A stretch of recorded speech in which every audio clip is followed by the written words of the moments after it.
All right. All right. We are live. Put the link in the chat. So like here, let me echo out of the way. 1 second. Okay.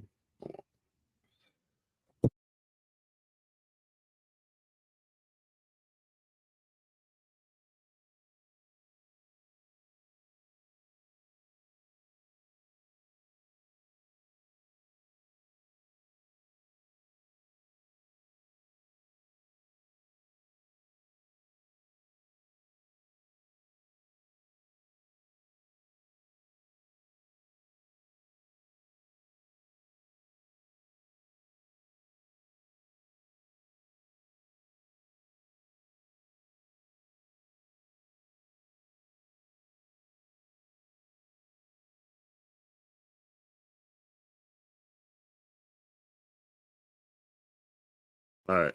So Salaki everybody. Trying to work everything on multiple fronts. So it's first time. So bear with us today. Trying trying something a little different, going live on the YouTube. Right. And what it's going to be, right? The link that I'm going to share for the live on the YouTube, just in case you're on the go, and fan base been acting up, so we gotta try this thing through multiple uh avenues, right? So but the link I'm going to share is basically to our Thy Kingdom Come Defense YouTube. That's usually to our uh you know Jacob's Trouble, self defense, different type of things that we are going to be we're going to be using that for in the future. But that's until that you know unfortunately our Thy Kingdom Come account get off suspension, right? Us putting out this truth.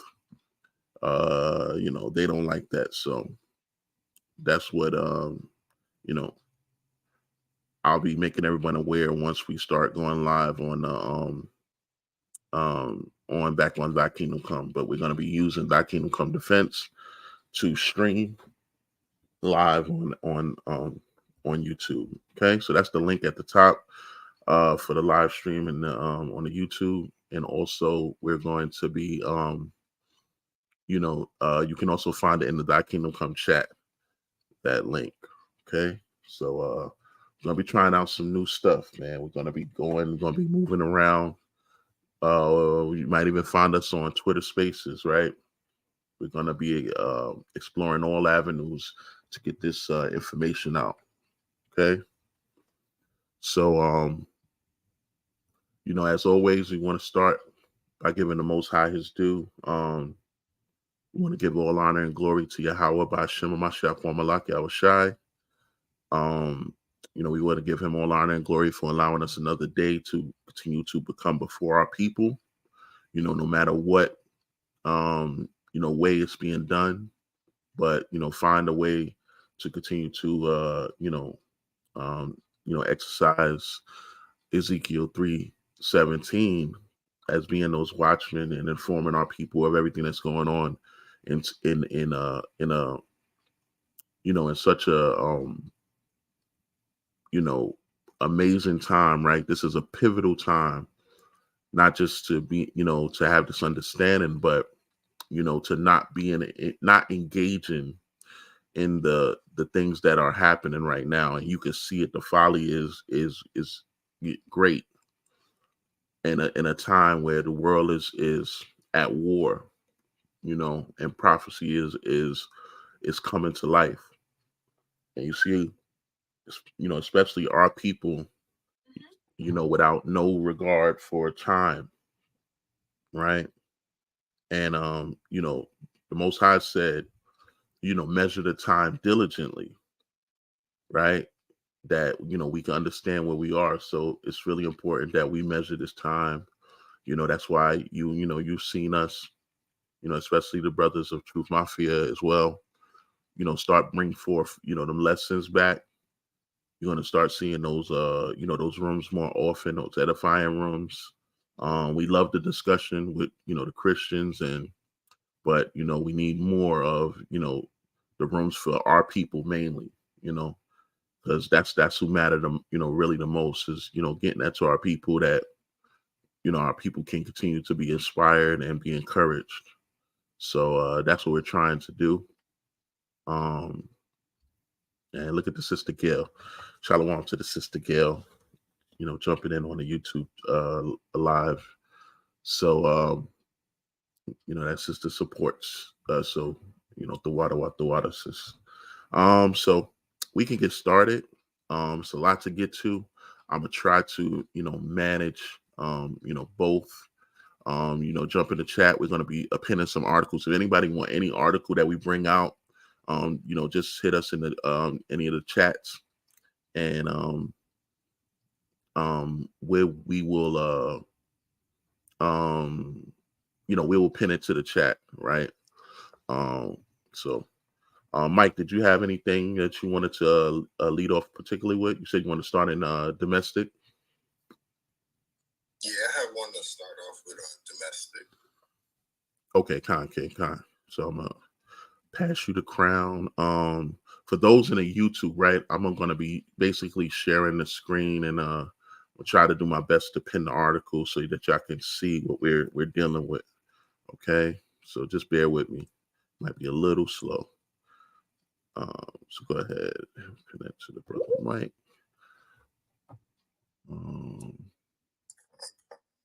And I'll kind of give you a minute to post it because I know you have to share multiple spots. So I'll give you a minute before I start the article. But saw this over the weekend. Definitely a scenario I wanted to kind of discuss and talk about. There's going to be a lot of stories similar to this that are going to get pushed in a lot of the media. Just to stoke emotion. On both sides. Whether you're supposedly standing with Israel, or whether you're standing with the whole free Palestine aspect of it. They're going to put a lot of these type of stories to get people emotionally invested. But I saw this over the weekend about it. Oh, good. Did I, Mike? Salaki, I didn't mean to. Salaki. Oh, okay. So, a Detroit synagogue president was found stabbed to death outside of her home. And this president actually worked directly with trying to, as they say, I don't know, the details, but as they say, trying to get relations between Muslims and Jewish people, closer. So I did want to bring this out. But it says the president of a Detroit synagogue was found stabbed to death outside of her home Saturday morning. Police in the synagogue said the Isaac Agreed downtown synagogue, the Isaac Agree, I guess that's his name. Downtown synagogue put out a statement later in the afternoon identifying the victim as the board president, Samantha Woe. Detroit police responded to a 911 call of an unresponsive person around 6:30 a.m. and found the body outside of a home on Joliet Place. The woman, who was not immediately identified by investigators, had suffered multiple stab wounds, police said. At this point, we do not have any more information, but we'll share more when it becomes available. May her memory be a blessing, the synagogue said in a Facebook post. It says, in an update shared on Sunday, the Detroit police chief said in a brief statement that there was no evidence to the point of it being a crime motivated by anti-Semitism. So that's a big thing in this, because obviously they were going to spin this story and try to say that, this was an anti-Semitic attack, especially in light of the fact that, last week we covered the 71-year-old, I forget what state that was, but that stabbed up a 6-year-old and killed him and, stabbed his mother, but she made it. So, as I said, there's going to be a lot of scenarios like this that they try to manipulate in the media, but found it interesting that the police came out so quickly and said that this was not a hate crime. But it says, the investigation into the death of Miss Woe remains ongoing. At this point, however, no evidence has surfaced suggesting that this crime was motivated by anti-Semitism. Chief James White's statement read. So I guess, based off the statement there, the investigation is still ongoing, but just found it interesting that they were so quick to kind of come out and say that it was not anti-Semitism, even if they're still, doing an investigation. Let me see if there's anything else I want on this article. It says DPD investigators are working with the FBI to forensically analyze all of the information obtained up to this point in an effort to ascertain the timeline that ultimately led to the death of Miss Wool. Individuals with information that may further the investigation are being interviewed, his statement continued to say. Authorities are investigating Wool's death as a homicide, police said on Saturday. So they are still ruling it a homicide, obviously, with it being a stabbing. She didn't stab herself up and, end up dead outside of her own home. Somebody did that, but just found it very interesting that they tried to get quail tensions or, try to dead it by saying that, it was not anything, racially or anti-Semitically, quote unquote, motivated in this situation. Maybe they know more. Maybe there were more goings on in her life that, we don't know at this point. Let me see. It says police officers observed a trail of blood leading officers to the victim's residence, which is where the crime is believed to have occurred, the police said in a statement. A law enforcement official briefed on the probe told ABC News that the preliminary investigation has revealed that there was likely no forced entry to Wool's home. So I'm going to end it there because that was something that really stood out to me. Them pointing out that there was no forced entry.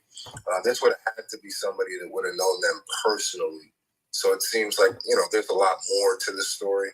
But, when we get updates, obviously we'll cover it. But just wanted to kind of bring this out. But, brothers, if you have any comments, feel free.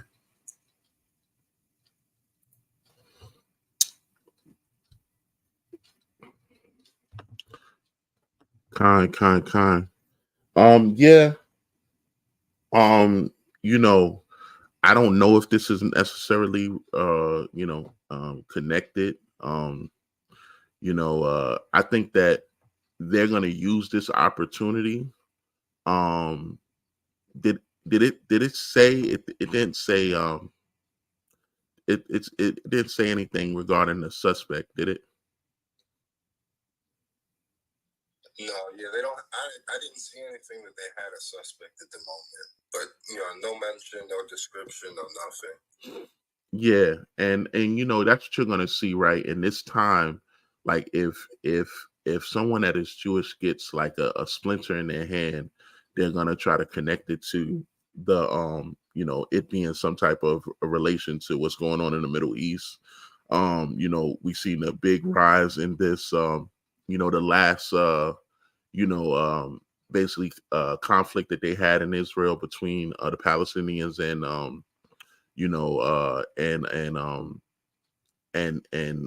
Israelis, and it was a big so-called uptick in reported crimes around the New York City area as it related to the Jewish community. So you're going to see a lot of them use this as a way of really trying to say that people are coming against them, right? I saw it was basically a clip that I saved, right? I actually probably got to pin it, send it to our IG, but it basically showed the basically almost at least 50 countries, right, simultaneously. That's all protesting this, all hundreds of thousands of people taken to the streets, and they're going to use this as to say that this is why we're hated, this is why we need our own state. I heard someone says that this is what someone said. They said if if Hamas and the Palestinians put down their guns, it will be peace. If the Israelis put down their guns, it will be no more Israelis in the Middle East. Something to that is said. I don't know. I didn't expect for it to rhyme or whatever, but that was the statement, and it's that's what they use. they use that as to say that they need these weapons to exist. They need these because everyone wants to hunt them. No, people are rightfully so. If you go into a place and that place exists and you force your way into this place and establish yourself, right? You don't mingle with anyone else. You just push yourself in there, and all of the resources of that area goes to you. Everyone that was in that area is basically cut off from resources, but the only way that they can, you own the stores, you take over you gentrify the area, and everybody else is subjugated to being pushed to the outer limits, and they have to abide by the new rules that you set. That's what's been done, not just in that part of the world, but that's what has been done in every single community and almost every single minority community, especially Black and brown people. That's what's been done throughout the United States. So what the Palestinians have been dealing with is essentially what the children of Israel has been dealing with throughout the United States, right? Where we have been, forced to and impressed upon, and then you know this is what our reality is, right? Growing up, happen to go to these Jewish stores and these Jewish restaurants and Jewish buildings and stuff in New York City. They actually came and just a quick story. They used to have something called in New York City, people might be familiar with. It's called the PAL, the Police Athletic League, right? And this was basically after school sentence for basically inner city kids that they would it was sponsored by the police program and a police department, and they would come in after school and have different programs for kids to play basketball and everything, get tutoring, homework, play different type of activities, instead of being on the streets, right? So and this came out about the time if Elder Tarot was here, he would know. But it came out around the time when David Dinkins was was mayor of New York City. So fast forward, they stopped funding this program, and basically in a lot of areas, and a Jewish organization came in and bought it out and took over all of these schools, right? So basically, they was getting the funding from the city for all of these different schools, and they was in all of our all of our areas, right? And they benefited from it, right? Not that their children really had to go with it, but they was getting the money off of the inner city kids and controlling all of these schools, and basically taking over a lot of the areas. So you know, it's no one else has that type of power, right? You look at the type of power that they have, and anything that that kind of affects them. It could be just get into a car accident. They relate it to oppression. It turns into because I'm Jewish, or you do this because I'm Jewish. So this story is no different. I don't. It's definitely going to make headlines, and a lot of more stories is going to make headlines due to what's going on in Israel right now. But definitely good article, King. Salakia. I did have a follow up. I don't know if you had one exactly related to this. No, you got one more for domestic, but it's not related to this. Okay. Kind. So let me pin these articles real quick, and I'm trying to share the screen. I don't know if I'm doing a good job because I've been trying to pay attention to both, but I'm as I said, I'm going to be pinning these in the Doc Kingdom Come chat as well. So bear with me real quick. Salakia. The next one I wanted to get to was basically two. So let me see here. So it is. Pin this real quick,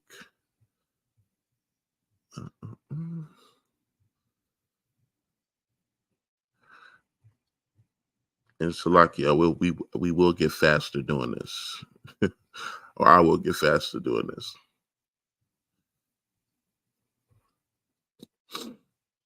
All right. So let me see here. So y'all let me know if y'all can see this on the YouTube. I'm trying to share the screen, and hopefully y'all be able to see stuff that I'm doing here. Let me check that real quick.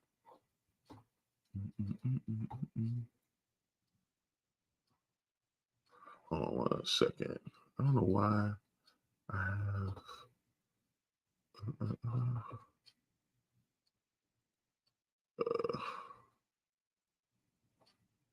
Okay. Okay. They said the screen looked good. They can see it. So okay. Can y'all see the article? Yep. Yeah. Okay. The water. Okay. So it says Palestinian asylum seeker in Texas posted TikToks of firing an AR-15 style rifle. It says suspected of plotting attack. It says the suspect, 20-year-old Shahib Abu Yash, I guess, overstayed a tourist visa in 2019 and then was allowed to apply for asylum a year later. It says the Palestinian asylum seeker was arrested Thursday in Texas after posting video of himself on TikTok. Salakia, give me 1 second.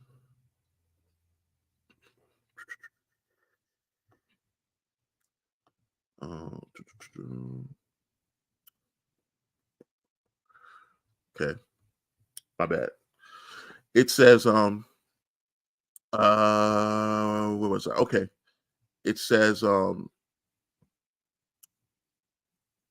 he said, okay, Thursday after FBI Shaib Abiyash 20 was arrested Thursday after the FBI reviewed videos on social media, including an August 11th, 2023 recording. It says that apparently showed him firing a rifle and a semi-automatic pistols at a range in Houston. It says the video, which was originally posted to other social media platforms, allegedly showed Abiyash firing 15 rounds from the semi-automatic rifle and then firing rounds from a two handguns, according to a federal criminal complaint. Right? It says at about 2 minutes into the video, Abiyash posed with the rifle under Arabic writing that translates to "It is halal to marry a piece of weapon." It says, and court documents reveal, the court documents reveal. So this is the picture of him posing with the weapon. Y'all can see, in Arabic writing that he's standing under, right? And it looks like he's in some type of store, look like a gun store. So it says here, in the affidavit filed Thursday, the FBI agent wrote Abiyash has been in direct contact with others who share a radical mindset and has been conducting physical training and has trained with weapons to possibly commit an attack. The affidavit does not explain what radical mindset Abiyash may espouse or provide details about the attack he may have been planning. According to the affidavit, Abiyash, a Jordanian citizen, came to the U.S. in 2019 after applying for a tourist visa in Jerusalem and indicating he was a Palestinian citizen. It says Abiyash overstayed the visa and applied for asylum in 2020, which is still pending. The court records state he was granted employment authorization in August of 2023, which is due to expire in 2 years. It says his immigration status did not allow him to use or possess weapons, according to the affidavit. In addition, Salakia, in addition, to the video posted on his social media, federal investigators also determined Abiyaz visited another gun range in Saddle River Springs, Texas, with two other people who are identified in the court documents as AJ and MD. FBI agents reviewed surveillance footage from the September 17th, 2023 range session that showed Abiyaz firing 9 rounds from a black handgun with optics that AJ had brought a week prior, according to the affidavit. Abiyaz faces 1 count of unlawful possession of a firearm by an alien who has been admitted to the United States under a non-immigrant visa. He was held in jail at his initial appearance in federal court in Houston on Friday. It says it has a detention hearing scheduled for Tuesday, right? So that's the end of the article there, right? But you know, you gotta. This is, it's crazy that, a country that has guns so readily available, like they said, it's like a gun. It's like 4 guns for every man, woman, and child available, right? That, basically you grant work permits and all of these different things. And, you know, um, I mean, it doesn't even say that he had owned any of these things, right? I mean, you could actually rent a gun and go to, let me see. Did it say that? I want to make sure it didn't say that, right? Mm, I don't, I don't see that they found him with it, right? Maybe somebody could say that they've seen that. But needless to say, like I said, this goes hand in hand with the other article as to the heightened alert. People actually said that they're gonna see, when the FBI director said, increased attacks due to what's going on now in uh in Israel, that you're gonna see heightened attacks and everything. It's going to be on both sides, just like similar to 9/11, right? Where you had, a lot of, so-called, Ishmaelites or, Muslims being attacked because of, what happened. You're going to see the attacks or the allegations of attacks on Jewish people increase, right? But you're also going to see, the people accuse a lot of Ishmaelites of, planning attacks and things like that. And you got to think, with them bringing in so many people from Afghanistan, all around the world, they have been letting people in, uh, flying them here, using them for, what they have, wanted. And I got an art. I got a clip that I want to play as to them talking about that, because what Edom did, right? Edom wanted a lot of these Ishmaelites here for the labor market, right? They've been losing the labor market due to it being in such poor condition, right? So they've been influxing a lot of people, from around the Ishmaelite world, and that's going to give them problems, right? Me and Mike used to talk about it, man. Them doing midnight flights, bringing in Afghanis and things like that. And some of these people, even in their own staff, we've seen that many people that's in the administration, they're turning road, right? As I believe it's in it's in Isaiah, I believe it's the 13th chapter, where it's talk about, every man turning to his own people, right?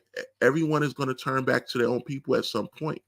So, this guy, I mean, he might have just been out shooting, right? And a lot of these guys that they catch, these guys a lot, these guys are not even the planners, right? They're just posting online. And that's why you do have to be mindful of the things that you do post online, right? A lot of jakes up there posing with their firearms online and things like that, writing scripture under it and things like that. you do have to be mindful, man, because Edom is watching, right? Christ said, "Be you know wise as a serpent, harmless as a dove." Right, so we gotta move more subtle in just how we do things, especially the way we post things. But they're going to be using a lot of these things to go after these Ishmaelites, and they gotta uh basically make this theory, make this campaign that they have true. They need a villain, right? And they need a victim, and they always want to play the victim, right? But I want to play this real quick, right, as to, you know, what America is going to be dealing with. Just bear with me. Um, Let me grab this clip on. It's actually on. I believe it's on my Twitter feed. So Slovakia. And I'm gonna let brothers get in there in 1 second. Just give me 1 second here. Ooh, almost left out of there. Okay.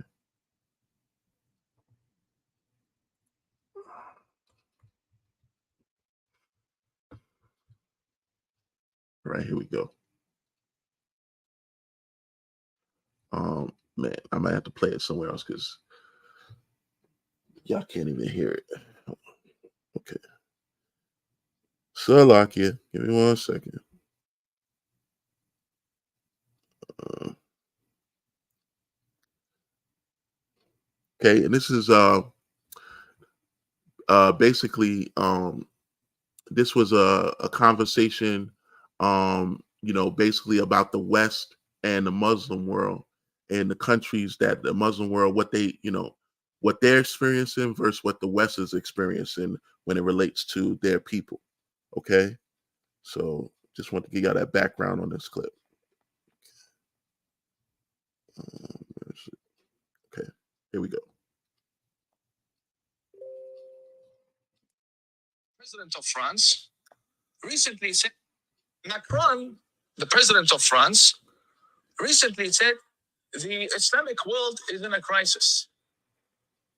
In my opinion, yeah, we do have problems. We do have Boko Haram, we have Al Qaeda, we have Taliban, we have problems. But the broader picture, Islam is very successful, it's growing very fast, and we're doing really well. Dubai is not in a crisis. Abu Dhabi, the UAE, Bahrain, Oman, Kuwait, there's no crisis there. The Muslim countries are doing good there. Only some places there's a problem. I say, no, you are in a crisis. You went to the Muslim countries and you imported the garbage that the Muslim countries wanted to put in prison or isolate away from society. You went and you imported them. Why? For cheap labor. But these Islamist extremists, they don't want to work. They want free welfare. They want to marry French women, blonde hair, blue eyes. They don't have time to work. So look at Poland. They don't complain from Islamic extremism, not a single terrorist attack in Poland. The question is, Tina, did the extremists become stronger or the West become weaker? I say it's both. Macron. Okay. So, he's kind of giving a breakdown, of what America, places like, France is experiencing right now, right? You see a lot of the Ishmaelites going to the streets, right? You seeing, terrorist attacks or so-called attempted terrorist attacks and all these things. And this is what America wanted, right? America wanted to, bring in. Remember how many people they brought in and gave stipends to? They gave money to the Afghanis, and these people. If you have extremists in those groups, what do they want to do? They're not coming here to work and go for the American dream. They're coming here to get the benefits and use that, and they're gonna tear up your country as to what you did to theirs, right? They're gonna jihad this place, right? And rightfully so, right? That is even as Malcolm X word, that's chickens coming home to roost, right? That you are actually, what you have put out in the world is coming back on you, right? So just want to bring that out. I don't know if brothers have anything they want to add. Feel free. I actually got one more that I wanted to bring out.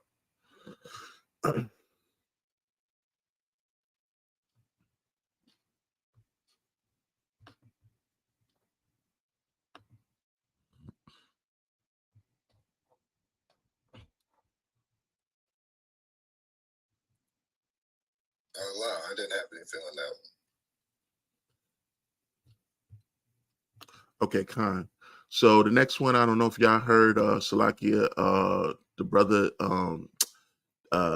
Dave Chappelle got into it about this topic, and of course, this topic is going to, basically, anybody that brings it up is going to have to, kind of, deal with it. And I think, Dave Chappelle has been one of the, you know, I think he has been one of the better comedians, of course, if not the best at dealing with, these kind of topics. So bear with me. Let me pin this real quick. Should have Kingdom Come chats.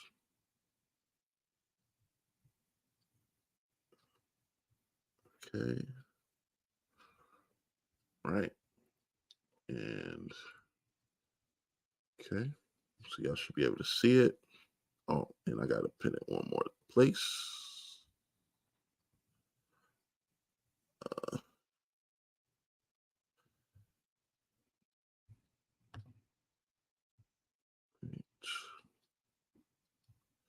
Can't forget about that. All right. So it says here, Dave Chappelle slammed Israel for war crimes. And I don't know, did Mike, was you able to find any clip on it? Or was that just a review, the one that you had posted last night? Just a review. Okay, kind. Yeah, we've been really trying to find uh we've been really trying to find a audio of this event, but somehow they they're not allowing anyone to listen to it because they said that people's phones was taken at the time. So bear with me. Okay. All right. Let's see here. It is not giving me the full article on this for some reason. Let me see if I can get it from somewhere else.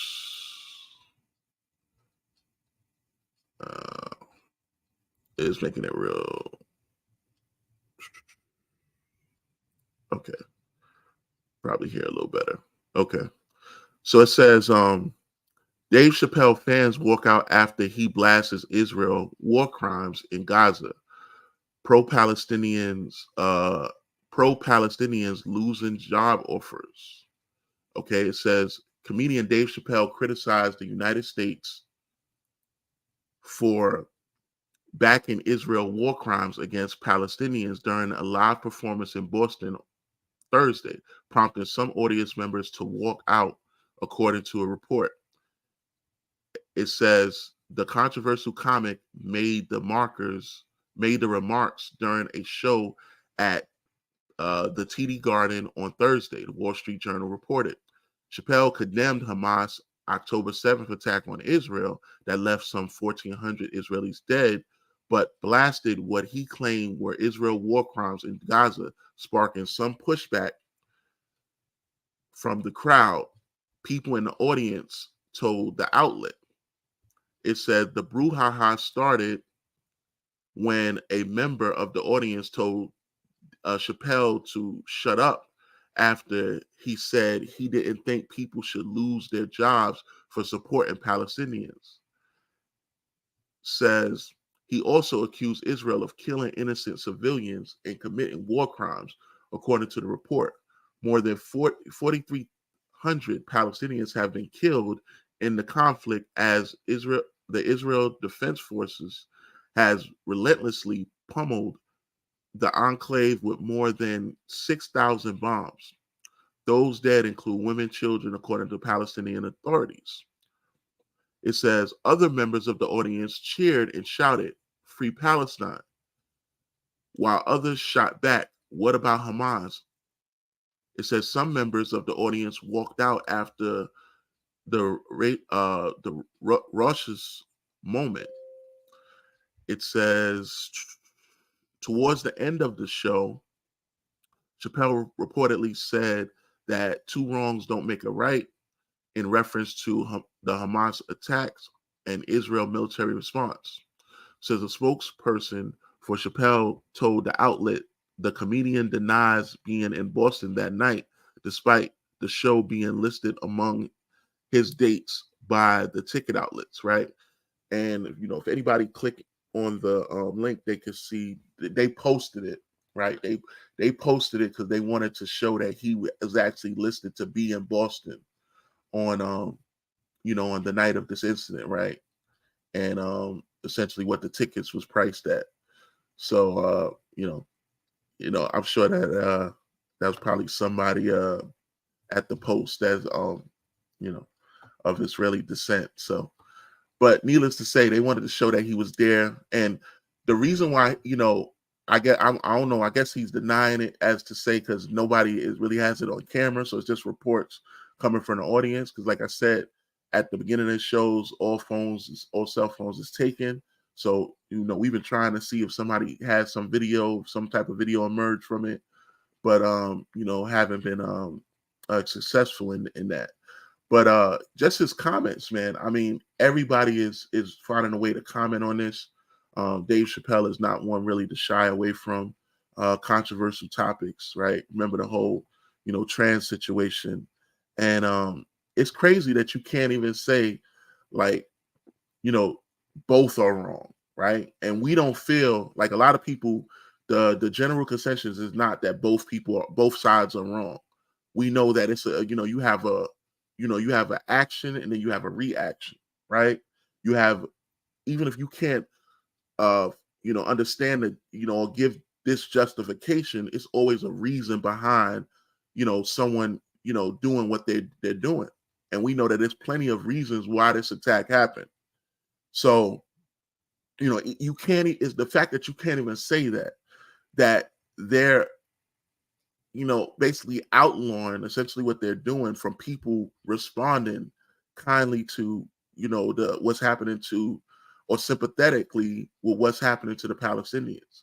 We see it happening on college campuses, which deal with a lot of young people. We see it happen in the political scene where a lot of people in administration, you feel that they can't even voice, sympathy for what's happening. And any other time, on the earth, you would have anything that happened to someone, um, you'll be able to send sympathy. I stand with such and such, right? We see this all around. Anything that's happened when it was an earthquake, but the fact that Israel or Israelis is up against anyone, right? They have to be the victims of the world. They have to be, the top victim, and no one can. It can be no buts. It can be no, no caveats to that. That they have a right to defend themselves, and whatever happens to them, in spite of what they do, it doesn't matter. They have a right to defend themselves, and we're going to throw all of the sympathy and empathy their way. And the world is rejecting that, right? And so many, especially a world that you say is where you're supposed to be pushing democracy, right? This is, what they're going against their own, ideology, right? So, definitely want to bring this article out. I think a lot of, they haven't seen the last of people, coming against this. Like I said, if you go online, you can see the countries after countries that's coming out, right? And people are taken to the streets. They had a big rally last night in Israel, right? That they was calling for, the people was calling for Benjamin Netanyahu's resignation, right? And this has been going on even before he took office, and they're not showing that, right? It was, I mean, it was, thousands in the streets chanting for his resignation. because they know that he's they essentially, he contributed to this, right? He is the most extreme of the Israelis, right? So that's all I really got for that. Brothers got anything they want to add, feel free. Bring out any articles that you want to bring out domestic.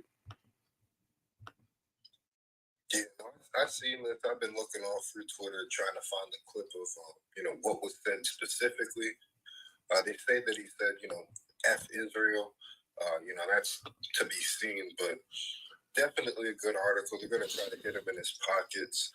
I saw a lot of stories about people walking out afterwards, and they're going to try to boycott him from this for his comments on this. But he said the truth in this in this stand up. So very good article. Con. Oh, bear with me here. What is going on? Bear with me. Get back here. Okay. Salakia. All right. So I was trying to pass the good old fan base. I'm trying to pass the moderator badge to you, but it's not working for some reason. Let me see. Pass the GK, see if that works.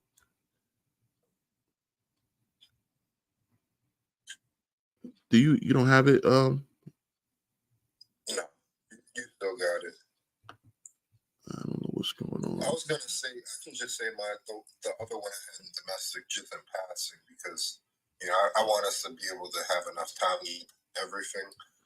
Jim Jordan, he had the vote once again for Speaker of the House. It's been about a month since they put that 45-day stopgap, and he lost the third vote, so they've still not been able to replace the Speaker of the House. While everything is going on with the economy, so just kind of wanted to say that in passing so people can have that update.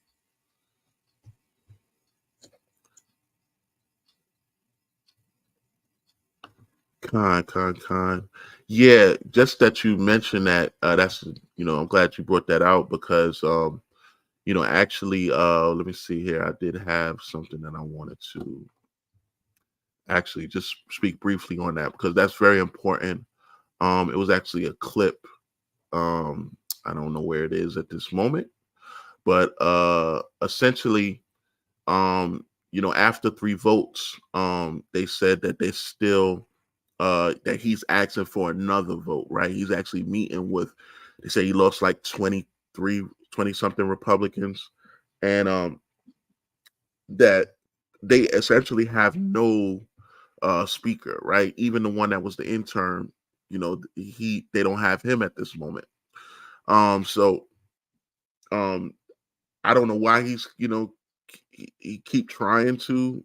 They said he's still trying to do it, but they're trying to come to some type of uh decision with the Democrat part of Congress just to get someone in there because the longer they're inching closer and closer to that November deadline of the budget, and they need some type of speaker in there to just put a budget forth. So this is very this I can't say anything but it's the Most High having these people in derision because everything that you think that's going on with these wars that they're facing, that the fact that their own government is in such turmoil, it shows that this place is at its most weakest and vulnerable time. So yeah, this is real important, and that the fact that these Republicans can't, which is the war hawks, these are the ones that's always want to go to war, bomb, they can't get it together, right? And that they're so divided, right? This is what they've been wanting. They want to get Trump back in office. They wanted the Congress, but it just really, it shows the the confusion of this place and the dysfunction of this government. But yeah, definitely good article. I think Azriel, you have something? Real quick, just before he brings out his article, before we change topics, that 45-day that was signed on September 23rd. So 45 days from that point, that would be November 7th. So we literally have like 2 more weeks until they have to have, that such a updated. So yeah, we're getting close to that deadline. But go ahead, Kate. Uh, yeah, I agree with KB. I think the Most High has these devils in derision for sure. As well, it could be a assault tactic, right? I forget what they call a person that's a GOP in name only, right? A rhino, right? This Edomite could be a rhino, right? He could be working with the Dems to stall out so that they could, more than likely ratify to put a Democratic speaker in there. Who knows? But either way it goes, whether it's intentional or they really just lost and looking this goofy on the world stage, it's a win-win. Either way it goes. But I had two I wanted to bring up for domestic before we make the transition to international, if I may. KB, you holding the crown, you want to keep it, and yeah, I know you're gonna put me to work. Yeah. I got a couple more domestic as well, so you definitely could bring yours out, King. I don't know why, bro. Every time I say, I think it's Mike. Mike be I always thought Mike was Levi anyway. I think Mike be running that root on me or something, man. I don't know what it is, but every time I make a fan base for him, something goes wrong to go to Mike's point, man. But every time, man, it never fails, man. Never fails. That's good, because at least the conversation that we had last night is coming to fulfillment today, right? You get to keep the crown, and I don't get to hold it hostage. So I want to bring out this piece in the back with Biden lifting the sanctions on Venezuela with Maduro. Okay. We covered that last week. Yeah. Oh, we did? Yeah. Did already? Yeah. Mike brought it up. Let me bring out this the very last one with New York, right? New York crossed this breaking point, or did brothers cover that too? Oh no.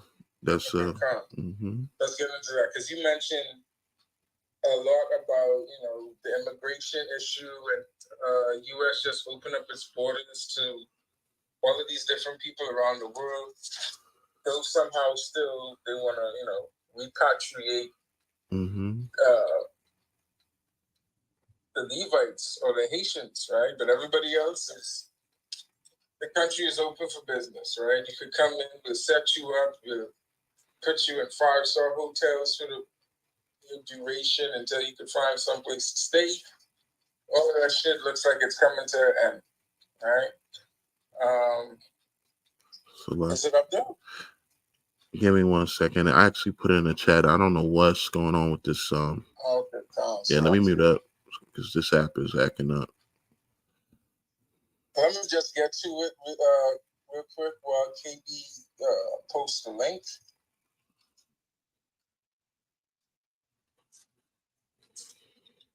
Guys, give me a second there, please. I don't know. Okay, there you go. Let me see.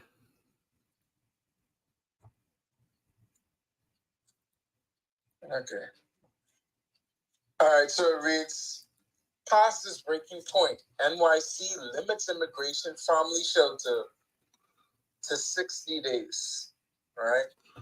So the so-called sanctuary city is not much of a sanctuary at all after all, right? It says, immigrant families with children currently residing in New York City shelters will now only be allowed to stay for 60 days.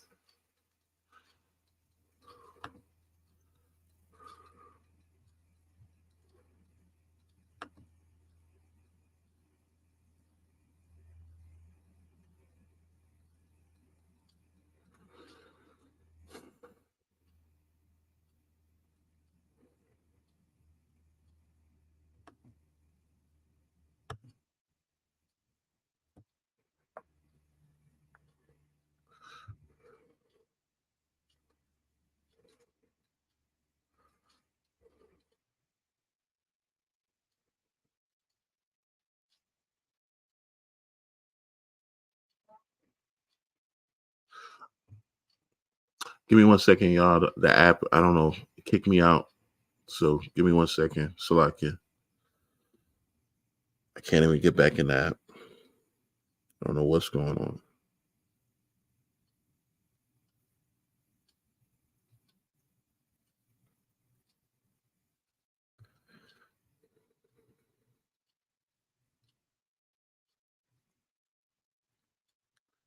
It's like the app got me locked out. What's going on?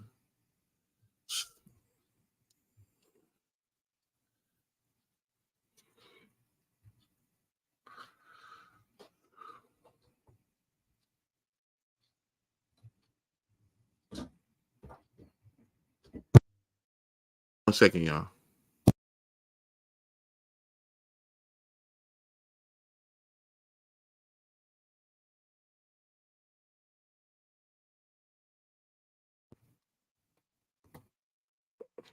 Fan base. Y'all, I don't know what's going on. Trying to get back in.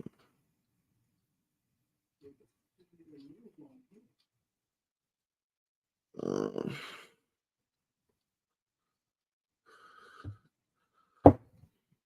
let's see.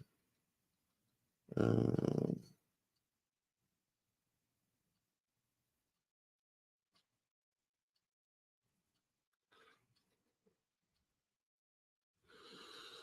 what is going on?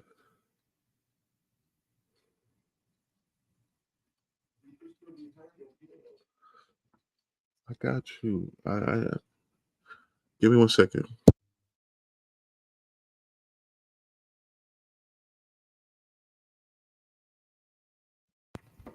Salaki, just give me 1 second while I trying to get back in the fan base. I don't know why it kicked me out. I'm actually on two devices trying to get back in.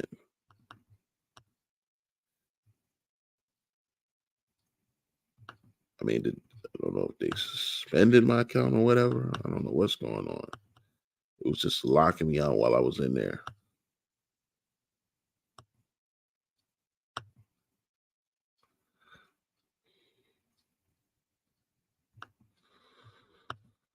Oh boy.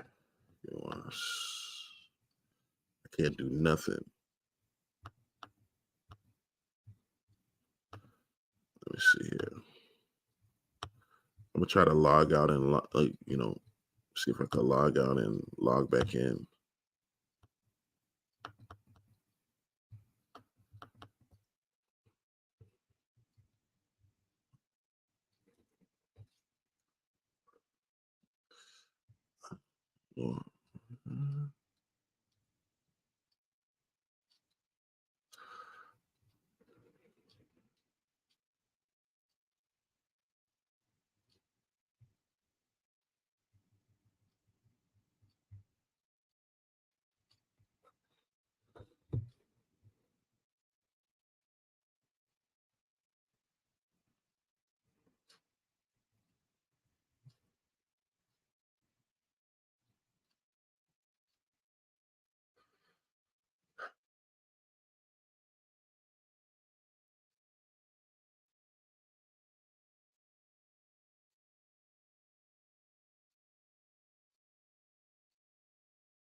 All right. Salakia, y'all, and on the YouTube. Still trying to log in, contacting the brothers from the um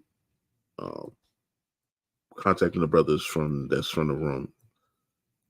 Bear with me.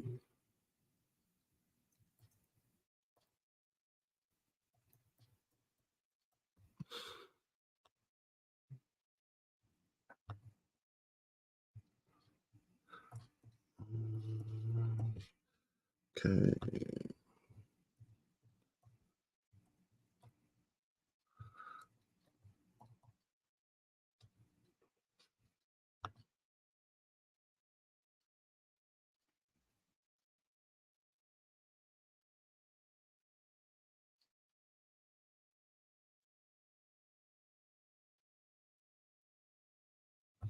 I don't know what's going on.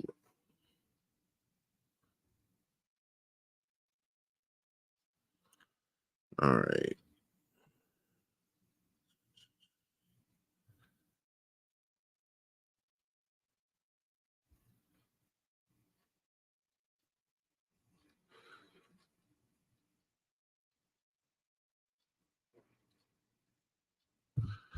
And now it's just loading for some reason.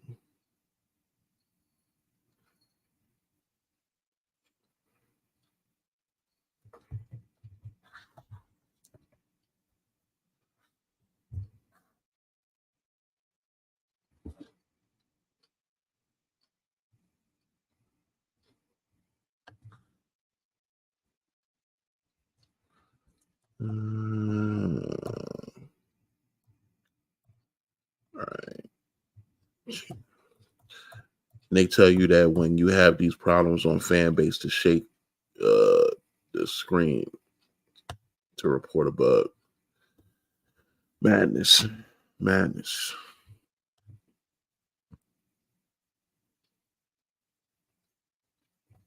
All right.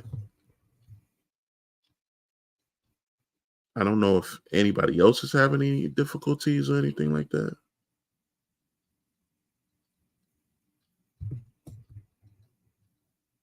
All right. So yeah, this is not working out. So everybody on the just bear with me. We're gonna I'm gonna move this over to we're gonna have to switch it to Clubhouse, fortunately. So bear with me.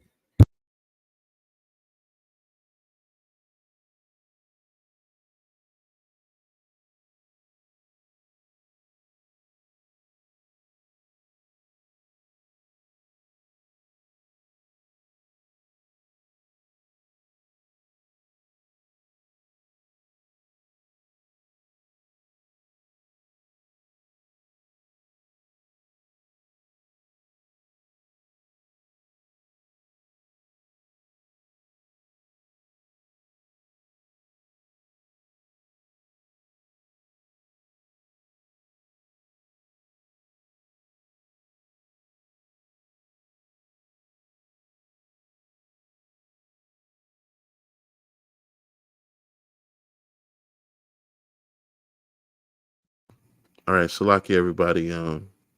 We switching over to Clubhouse. Um, just bear with me. I'm logging in and I'll pin the link. Okay, so bear with me. Okay.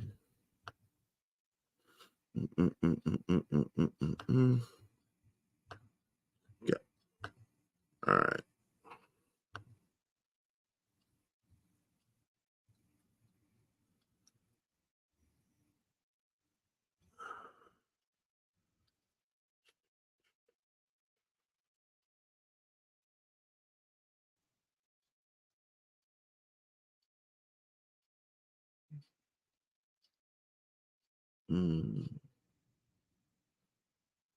I don't see the invite.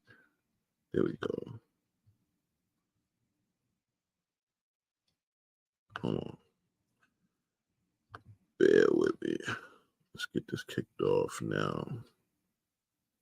I'm just opening up the room and we'll get started. There we go. Let me see if Mike. I don't see this as.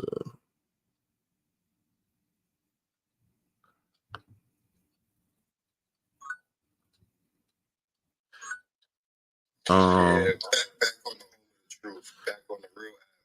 It's not, but this is not a It's like it's private because you don't see it on the only the people at the club could see it, unfortunately.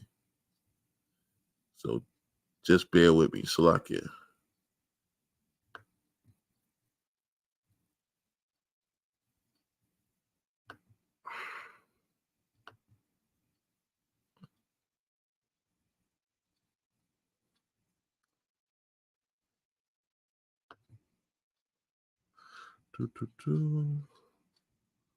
Um, having all type of technical difficulty today, Salakia, but you know that hey, Satan don't stop no show, so you know we'll get it right, Salakia, right.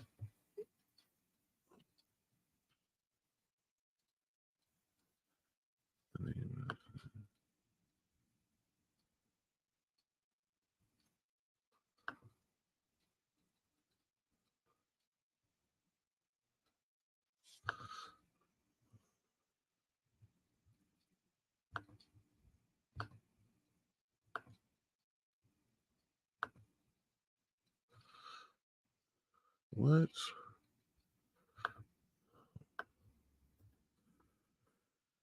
Mm, mm, mm, mm.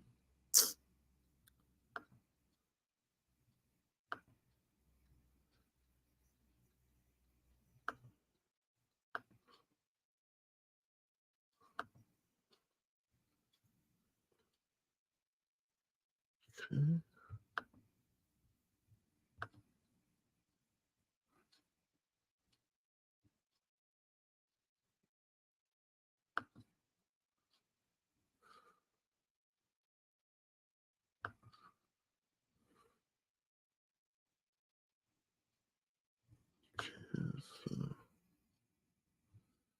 Um,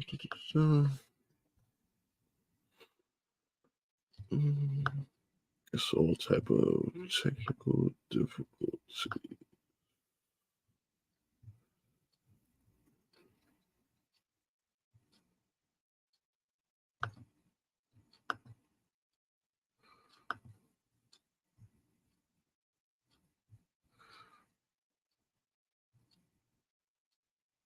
Families who have been in the system the longest would be the first to receive such notices, the spokesperson said.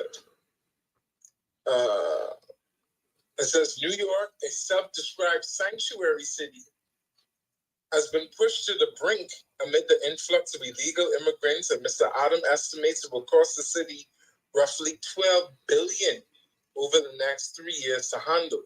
While city and state officials, including New York Governor Kathy Hochul, initially appeared to welcome immigrants with open arms, that rhetoric has changed in recent months amid a growing crisis. Of course it did. Both Mr. Adams and Ms. Hochul are currently trying to end a legal argument requiring the city to provide emergency Salakia housing to homeless people as officials struggle to handle the influx of immigrants and have warned the rule should not be seen as an open invitation to 8 billion people who live in the world. Responding to Mr. Adams' announcement on Monday, the Legal Aid Society and the Coalition of Homeless, or Coalition for the Homeless, said that the new 60-day policy would have devastating consequences. And it says, in quote, forcing families with children who have endured unthinkable suffering traveling to New York, trauma. The mayor reportedly saw with his own eyes, when he visited the Daring Gap last week.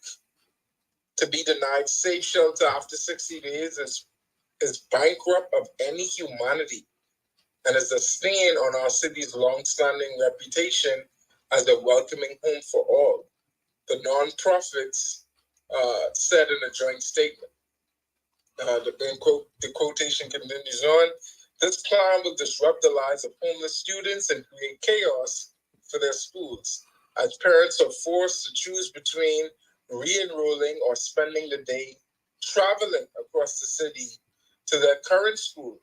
Make no mistake, this proposal, like many before it, is designed to have a chilling effect.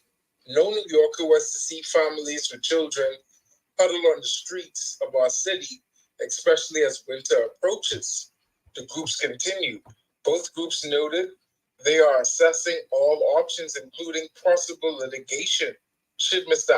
Adams' administration move forward with its quote unquote callous and inhumane plan. Right? That's the end of the article. And it looks like, New York is going to be braced for a very impactful winter, right? I think crime in the city is going to go up. That shit is going to skyrocket exponentially, right? With people being on the street, people are going to go to what they feel is necessary, and necessity always trumps morality, right? And most people, right? It's a very small percentage of people that are going to have morality trump necessity, right? When you're hungry and you need to feed your children and yourself, morality kind of always loses to necessity. But I'm going to end that story there. Brothers, y'all got it. KB, I see you back. Good to see you, bro.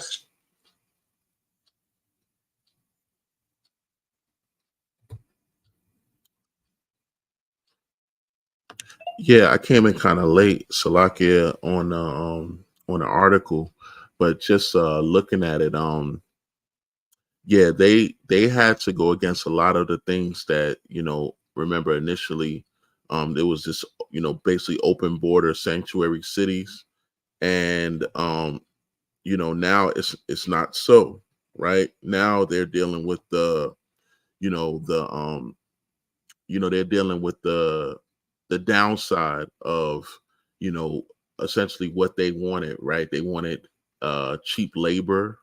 They wanted they wanted funding from the government, and they're dealing with the downside of all of that, that the cities is being overrun, right? um One of the things that actually returned to the city, which is crazy. I haven't seen this since like the late, probably when I was very young, going into the 80s, into the early 90s, which was prostitution returned back to the city in a heavy way, right? You're seeing a lot of these, so-called, immigrants come in and they're hitting the streets, right? Which is the oldest profession, known to man, which is, that good old fashioned you know hoardism, right? Or um being uh a damn prostitute. So that's what we're seeing on a lot of the streets, and that's gonna basically erode the city even worse, if it can be, right? But yeah, you got to deal with it. And I don't you know I know that he's not gonna last too long there. He's not gonna last too long there. Of course, they're having buyer's remorse, putting them in there. Of course, this was supposed to be something as to, having a black man in power there, or him being more, democratic. But yeah, this is not working out with Eric Adams there. He has been, the top coon that they have had in a long time in that city, and he has basically continued a lot of you know De Blasio, um, his predecessor, uh, um, um, rules that he put in place, his methods. He also implemented some of Giuliani's type of stop and frisk type of methodologies, and also by him even putting the and that's why it goes to show you that even our people being in power, it doesn't it a lot of times it's worse when when our people have the mindset of the oppressor. Our people being in power doesn't help seeing a black face there a lot of times, because we kind of want to be more, we want to be more relatable to you know us having a so-called Jake in power, but most of the time it doesn't help us. It's just they're more it's kind of that Samuel Jackson from Django type of who's that nigga on that nag, that type of spirit when you see these damn these guys in office. But good article, King. I yield.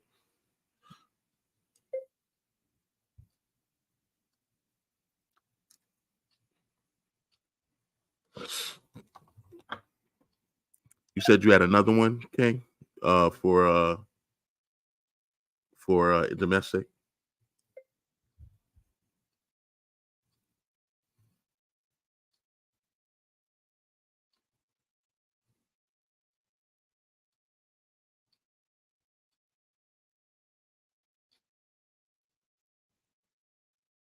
Azrael, was that the last one?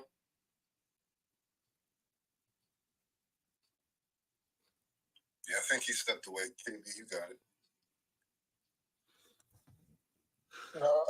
Salaki, I was just trying to get it pinned up there. But I have one more, and then you brothers got it. All right. Give me a second to pin it.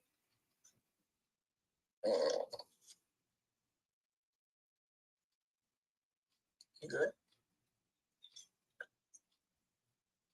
Okay. Come on. Okay. That's it.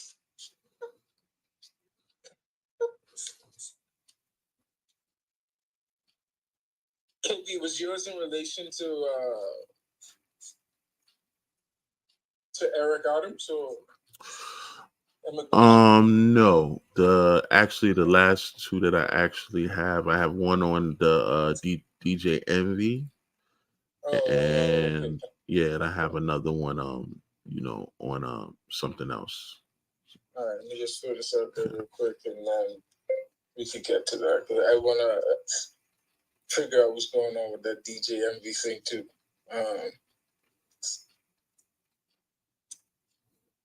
All right, there you go. This one I came across that kind of caught my eye, talking about biolabs in California. All right. Let's just get into it quick. It says, behind a secret Chinese biolab in California, a global web of connections. Right. The discovery of a black market Chinese lab operating in California and the subsequent investigation into it has exposed a tangled web of shell companies obscuring ownership and loopholes that cause delay in cleanup and informing the public. Right?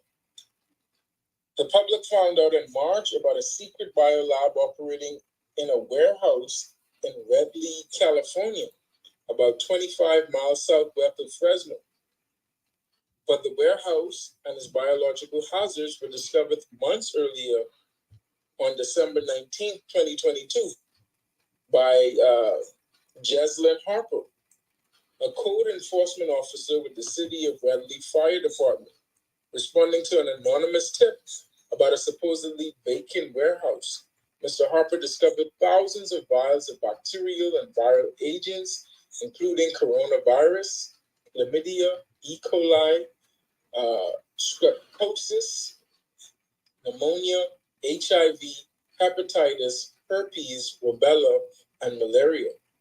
The business, operated by Prestige Biotech Incorporated, was also packaging and mailing out COVID-19 pregnancy test kits, as well as housing nearly 1,000 lab mice. Mr. Harper reported her findings, Mrs. Harper Salakia reported her findings to the city of Redley, which contacted the FBI on the same day. But there were no single authority that could deal with all of the pathogens, chemicals, and biological hazards. Eventually, a maze of agencies got involved in the investigation and cleanup, including city, county, and state authorities, as well as federal agencies such as the FBI, the Center for Disease Control and Prevention, the CDC, the Environmental Protection Agency, or the EPA, and the FDA, Food and Drug Administration. The warehouse, located at 850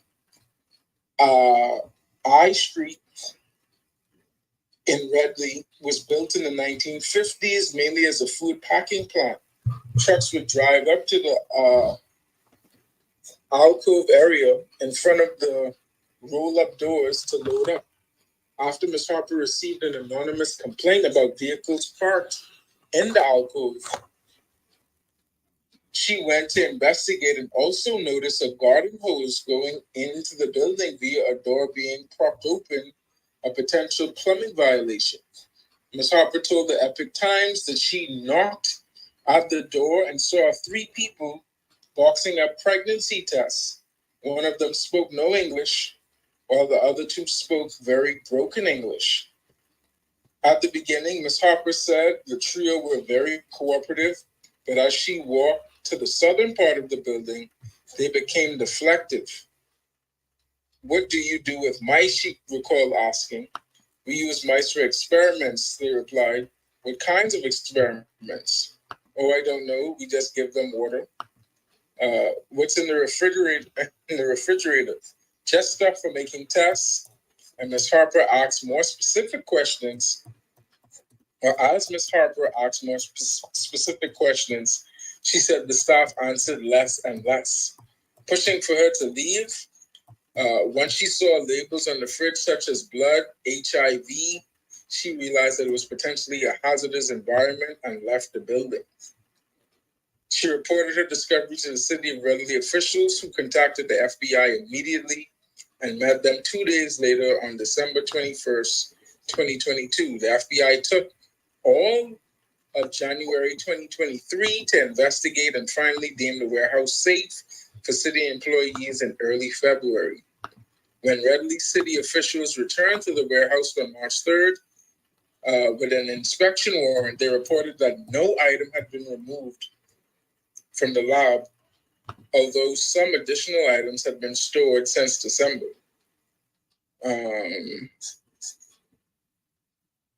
Yeah, I think I want to kind of leave it there. This goes deep into, asking the question, who owns the lab, who owns the secret lab, and X, Y, and Z, what was the purpose of the lab. It goes into talking about a Chinese guy by the Mr. Zhu.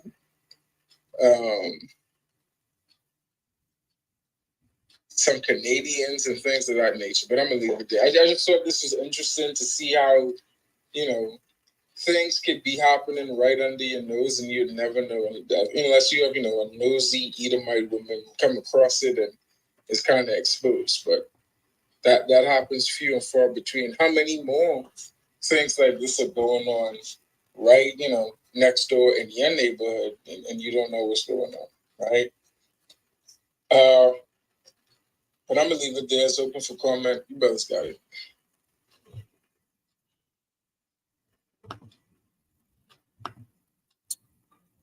Yeah, just real quick.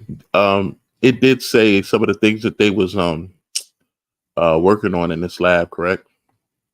Like HIV and things like that. Yeah, HIV, herpes, malaria, E. coli, coronavirus, if I remember well, and then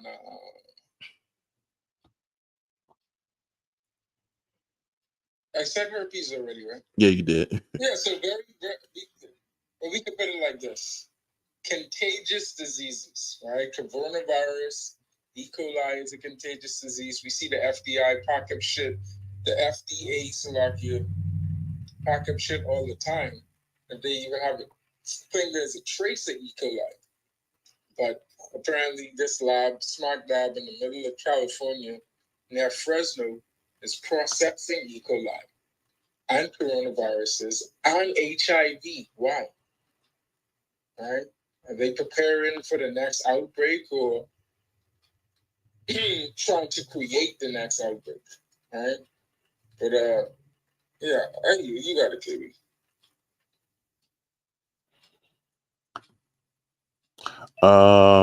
Yeah, I mean, good article. I actually had the same article. So yeah, definitely good. And these devils, they they've been doing this for the longest of time. Of course, they're gonna try to connect this to it being a Chinese lab, but think of the things that they've been working on. Even a lot of these I want to say it was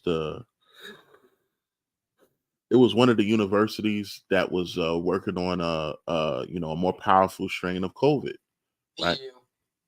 Go ahead, King. Yeah. No, I was saying it was you. Yeah, remember that they was working on and for what reason? For what reason do you have to be working on a more powerful strain of COVID? Right? What are you testing for? Right? Why are you working? Why are you practicing something more extreme? Why, you know, we know that they have been, working on mosquitoes, dealing with malaria and things like that. They have several mosquitoes have been released into the wild. Some even more being released to try to kill the previous amount of mosquitoes. Let's not forget a couple years ago, um, these lab monkeys was so-called in a in some type of accident. They was released. Um, all of these things is happening, man. And we want to know, why the budget keep increasing for pandemic. Why does Biden keep asking for 600 million for pandemic? Why did they create another branch, separate from FEMA to deal with the pandemic? Because they want to, population control, um, you know, all of these things that they want to do. This is not, just conspiracy theories that, when you see these articles come out, that these people are, currently working on, more powerful, viruses and plagues to, use it for to control society and, to wage war on citizens, right? That's how we always say every day, this man, he loves chaos. He loves to be the one to create the chaos and then be the one to bring the order to the chaos he created. So yeah, definitely good article, King.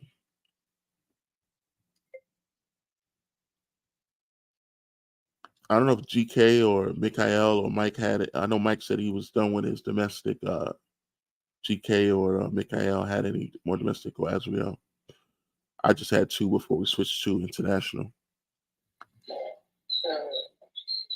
I sent a video to the back chat. I wasn't able to look for articles for it though.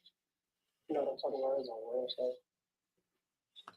It was about a Chinese police station that was like right in New York that they didn't know about. Oh yeah. We had covered that a while back. Yeah.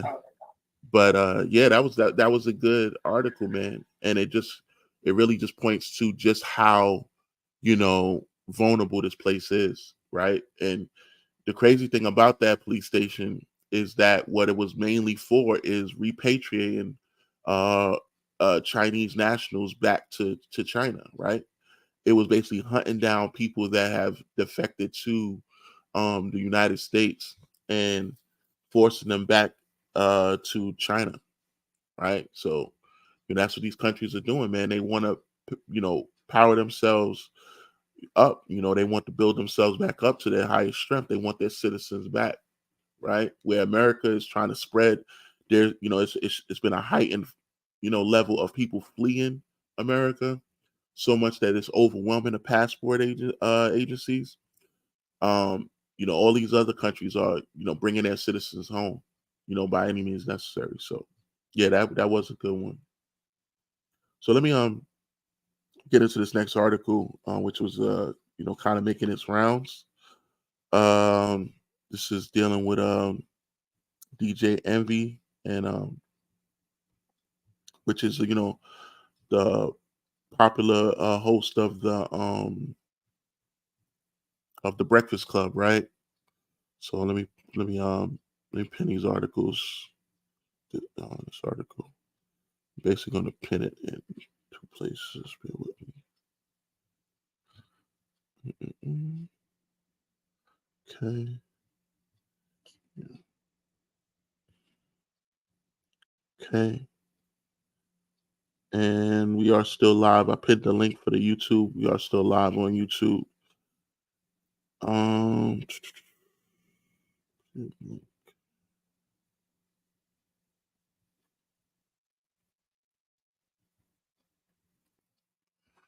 Okay.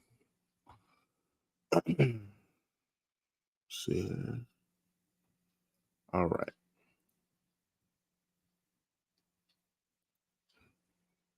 Okay, so it says here, um, Breakfast Club searches for new co-hosts in the midst of DJ Envy drama. It says the Breakfast Club is currently on an aggressive hunt for a new morning co-host as drama regarding DJ Envy real estate fraud allegations rages on. This is last week. iHeartMedia, which owns the hit morning show, posted a workday job position for a co-host for the program. Says according to the posting, the applicant would ideally have 3 years of an on-air radio experience, audio demo, and of on-air interviews, commentary, and announcements, and a 4-year college degree, preferably in communications or broadcast journalism. The salary for the position is between 130,000, 130,000 to 330,000. It says the full job description can be viewed. To add to the speculation around DJ Envy job status, he did a recent taping of the Breakfast Club via video call. It says there has been no formal announcement that the New York disc jockey's job is on the line, as iHeartMedia has been looking for an additional member to the Breakfast Club squad since former host Angela Yee departed in December of 2022. But this has stopped celebrities from chiming in. This hasn't stopped celebrities from chiming in about DJ Envy's misfortunate regarding his dealings with embattled real estate investor Cesar Huberto Pina. On Friday, October 20th, a video surfaced online in which Rick Ross can be seen seemingly taking a jab at the controversial radio jockey with a simple rhyme. 15 names on a piece of land, 15 niggas gonna take the stand, he says in an Instagram clip. The sentiment that appeared to resonate with fans who chimed in with a series of colorful comments in agreement with the hustling MC. Ross got the W in their beef, LOL, wrote a fan referring to the duo's ongoing feud, which stemmed over hosting um, competing car shows. Envy Getting Life added another, Rose got me laughing. It says, DJ Envy, good luck with that case, my boy, reads another comment. It says the slight comes shortly after the arrest of Cesar Pina, who was apprehended on Wednesday, October 18th, on charges associated with wire fraud scheme. Following his appearance in a Newark federal court, the 45-year-old was released on $1 million secured bond with electric monitoring. Envy was not charged in the case. Pina is alleged to have leveraged his social media influence to deceive his followers, offering promises of substantial investment returns while purportedly defrauding individuals of millions of dollars in the process. Case documents and legal statements have revealed that Pina and radio hosts are being investigated for seminars they've held across country to entice and subsequently defraud investors. Meanwhile, seemingly against his own lawyer's wishes, Envy has denied any and all involvement in Pina's bad business practices. So that's the end of the article. But yeah, it's not looking too good. You know, and I would say in recent light of you know the federal government wanting to go after people that have defrauded the government, especially people with business practices. Recently which made the news was Omi in a Hellcat YouTuber, right? And he was convicted of wire fraud, as well as pirating cable, which it may not seem like a lot, but the money that he claimed that he made off of it, of course, they use it against him, as well as they auctioned off his properties as well as his cars recently, something that I've really never seen before. But it was definitely to make an example. Also, the task force that they have formed with to go after people that was involved with these PPP loans, and I like these type of crimes, like wire fraud and things like these so-called like white collar type of crimes. You don't see them really, too heavy on, Edomites with this fashion, but somebody like, a DJ Envy or, these a lot of these celebrities that basically of our people, yeah, they want to make examples out of, right? Especially when it comes to our community. They want to, show that, and show that our community that could be made, the biggest example. Meanwhile, there was plenty of damn Edomites that benefited from those, the PPP loans. I think, even Donald Trump benefited from that, But yeah, of course they want to make an example. So, it's possible, he may be, caught up in it. As of yet, they just trying to really build a case against him. But when you have people that's coming out saying that, he used his influence as the other person did, right? They only signed up for DJ Envy, then you may have a case against him, right?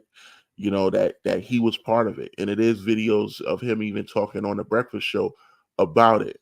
How it's going to be a lucrative business, and people should be be involved. So yeah, might be somebody else that they going to have to add another face to the Breakfast Club.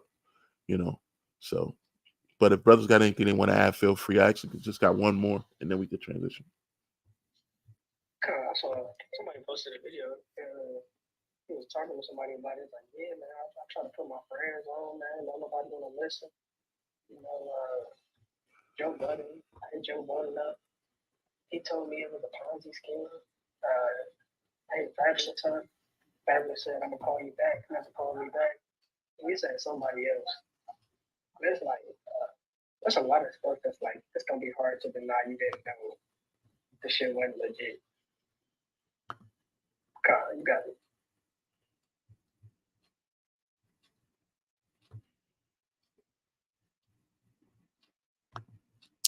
Con. Yeah, he don't have that.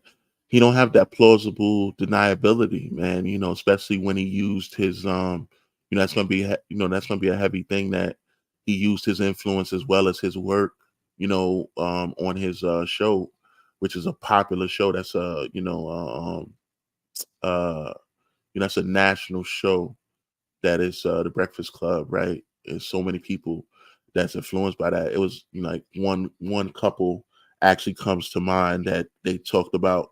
That's the reason why that they got into it, because they saw his face and he was involved in what he said, and they said that they were scammed. That they're still paying off the loan for this property that they can make no money off of, and it was promised that they could make at least 40 that they could make at least 40% of their investment back, on top of their investment. So yeah, that's gonna be rough, man.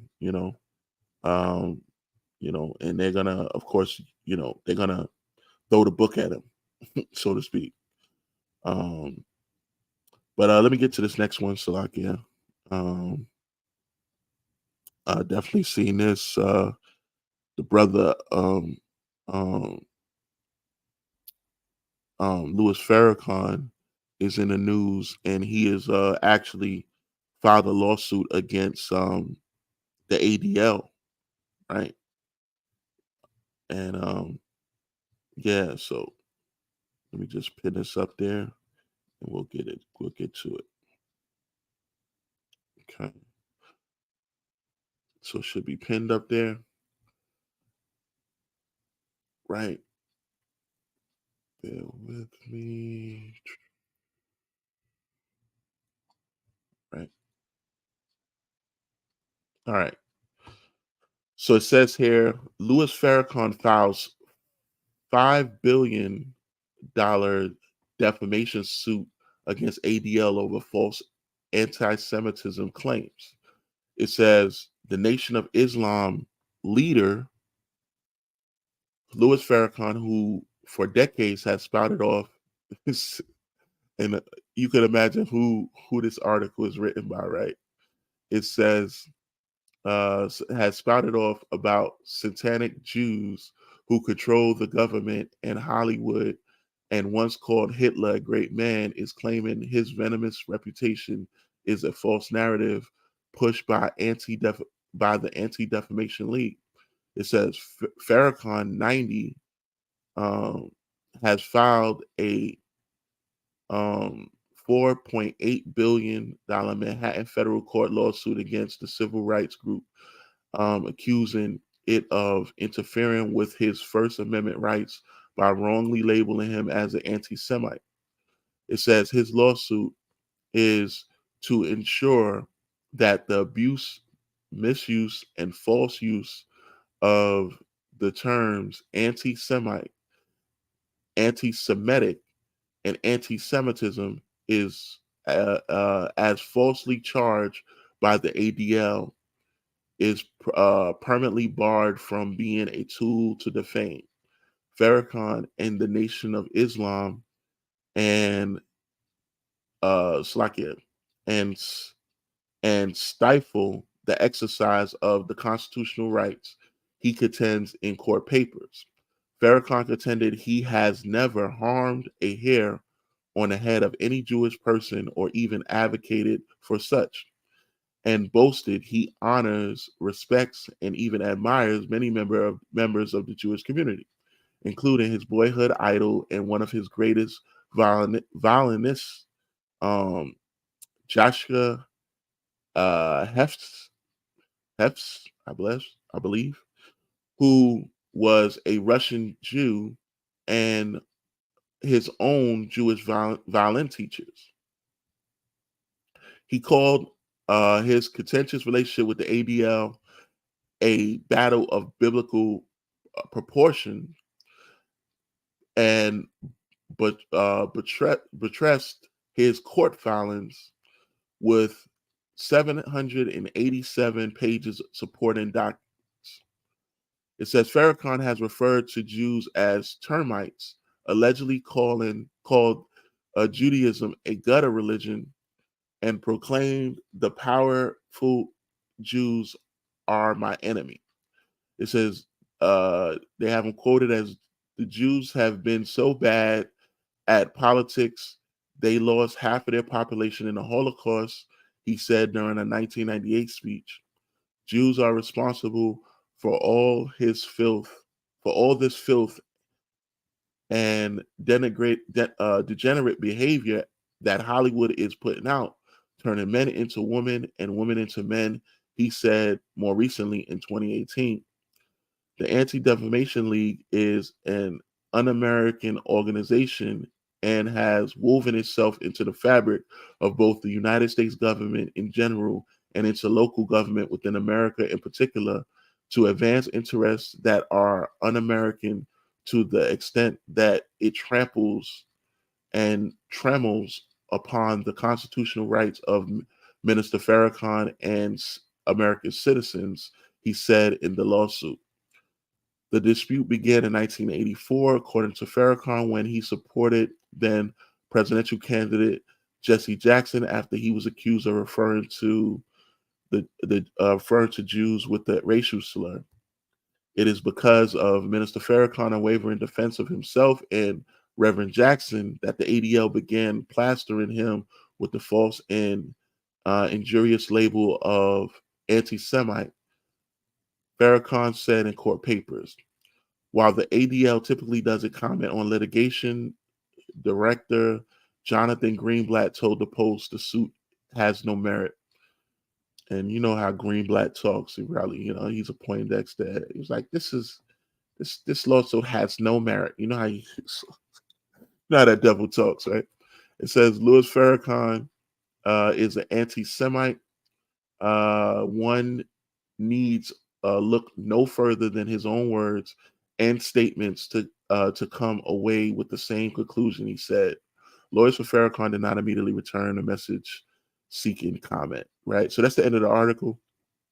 But I don't know if he could. He has the enough to win this article, this lawsuit, right? But some things can come from this, right? As to just the how the word anti-Semitism or anti-Semite keeps changing, right? How that it's an ever-changing word, that is very can be very vague in a lot of ways of as to the definition, right?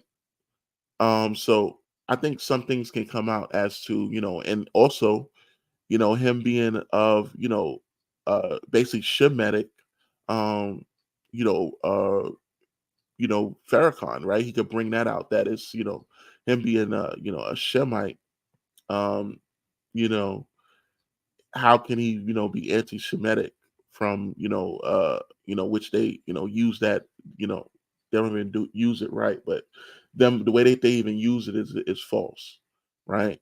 But I think some things can come out of it. But and also I think he had to see recently that the ADL has taken a lot, at least a few losses as it relates to lawsuits, right? It was several lawsuits that was actually, awarded against them for this, this same type of you know, I would say defaming a person's character, right? Exactly what they claim to be, against. But yeah, that's all I really got for that one. If brothers have anything they want to add, feel free. Yeah, Khan, that's a good article. I hope that people will realize, that the quote unquote Jewish people aren't the only Semites on the planet. I hope that comes out. Although we scream it on the streets and say it in rooms and stuff like that, but this is a lawsuit. So if this case actually makes it to court and those things are brought out, um, that hopefully that proof comes out, because they use that term as a term of convenience. It's convenient for them, and then they'll change the definition depending on what's going on in the world with them at that time. So, yeah, I believe. Well, I know that he has a right to actually, have that lawsuit, and hopefully, he won't have a ish judge. You know, hopefully he also uses a Jewish lawyer. Like if a Jewish lawyer takes on the case for him, you know what I'm saying? Because a lot of them are the attorneys that you'll see in Supreme Courts and court cases that are above like a civil court. You know what I'm saying? So yeah, I hope that the Most High be with Farrakhan on this in his 90 years of bringing out, truth against them devils. I hope this work out for him in his favor.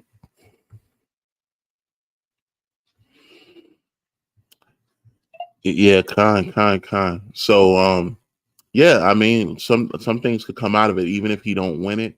I think it's definitely something worth they file out lawsuits all the time. So everything GK said about, that, you need to use their own, weapons against them, which is, get them some some small hat attorneys and really attack this thing, right? Because a lot of times when you have changes in how laws are um you know um laws are set, it come from the precedents set in other cases, right? So if if he brings up certain points about how this word is weaponized against people, right, that are of Shemitic descent, and even you know anything that you say according to the new definition that they have implemented, that anything that they imagine is could be considered anti Semitic. If maybe it possibly it could be some type of you know some type of defense against that, right? Because right now it's no defense against that. It's just basically whatever they conjure up is considered anti-Semitic. So maybe that he can actually pick that apart during this trial with their own lawyers. So Salakia, Mm-hmm. does it say where he filed the lawsuit? Which state did he file the lawsuit Let me see. Let me go back to it. No, I don't. Didn't you say New York? I I think it probably said New said York. it might have said New York. Let me. No. That would be a perfect place to. I know that. Let me see. If it goes to a jury, if it's a jury trial, he's gonna get a good split. In terms of Edomites and Jakes. Yeah, it said so. Like it said, Manhattan Federal Court. Okay, come. So like, I mean, just a quick comment on it. That $4.2 billion is kind of ridiculous. But I'd say this: I think his lawyers intentionally went that high in the event that they push it to the point where the opposing counsel asks for a settlement, right? That way he could get something.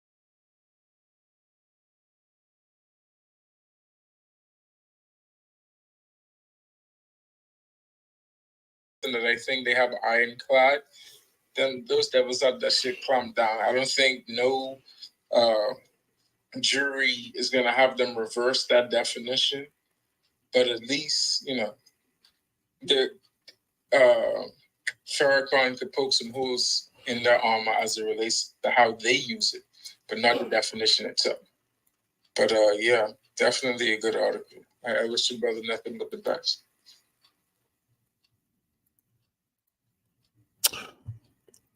okay, con. So this is the last one that I have for domestic, which is yeah, this is a wild one to say the least.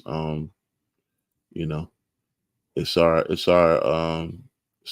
a home tribe. We're gonna be dealing with this as real, so probably gonna take a little flack for this one. All right.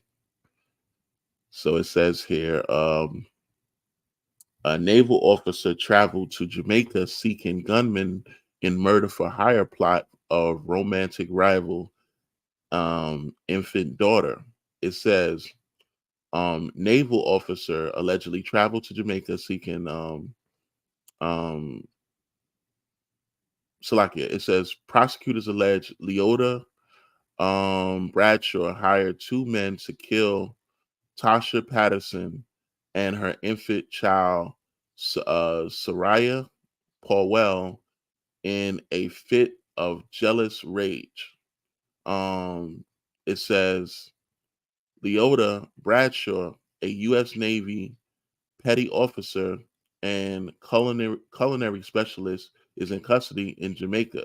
She is accused of contracting hitmen for murder, a woman and her 10-month-old daughter, who is also the child of Bradshaw's romantic partner.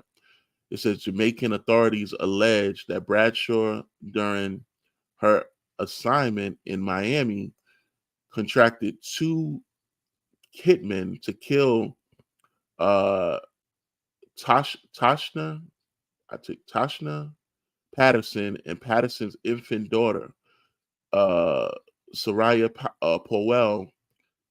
The motive behind the alleged assassination plot was a blend of intense anger and jealousy, triggered when Bradshaw discovered her lover, Philip Powell, had fathered the child. It says the alleged father of the child is a well known Jamaican politician. Powell is a member of parliament for Kingston East and a former government minister, according to the Jamaican. Go ahead. Slovakia is pronounced Powell, like Colin Powell. Okay. The water. So It says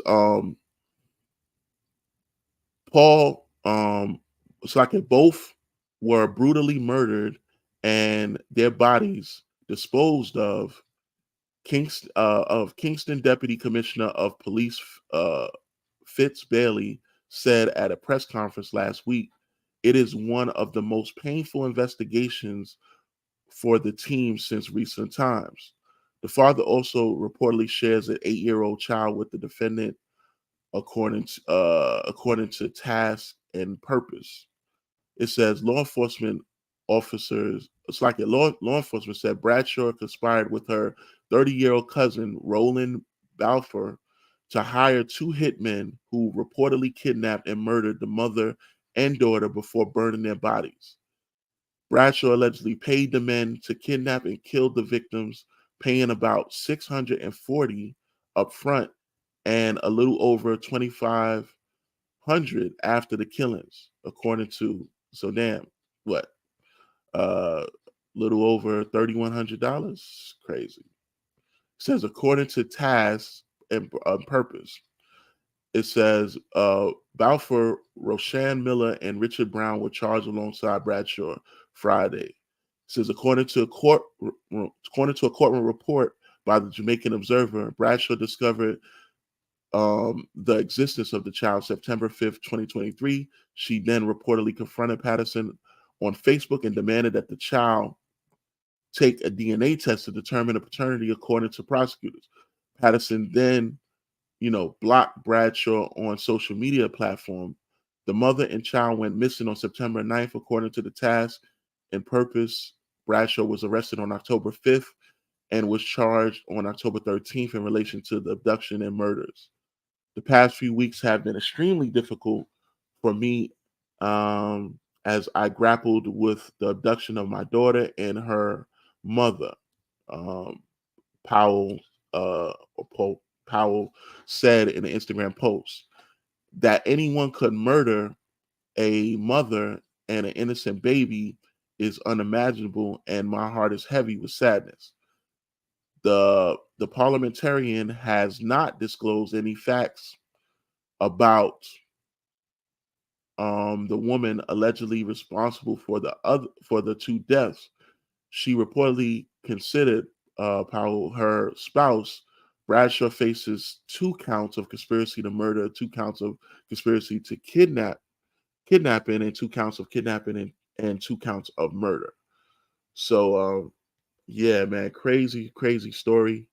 Um, I don't know this Bradshaw, she possibly could be Judah, you know. But needless to say, it's definitely you know, it's crazy nonetheless that these are, our people, and they don't have no regard for life, man, let alone children's life. This is like something straight out of like a Tubi movie or something, that our people is, have such, hatred, right?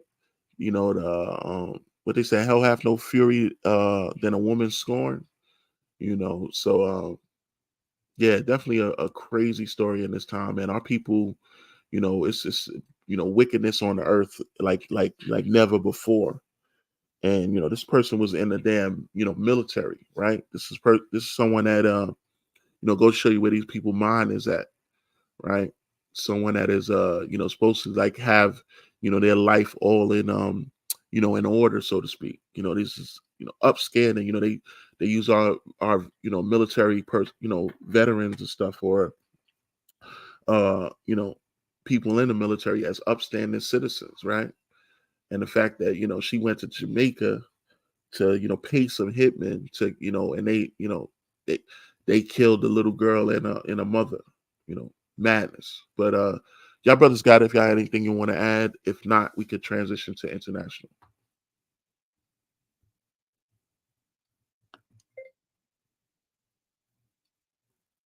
Yeah, that's wild, KB. That's wild.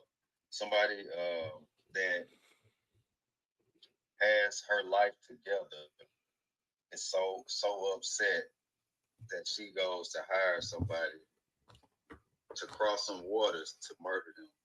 That shit crazy, man. Murdered a baby too.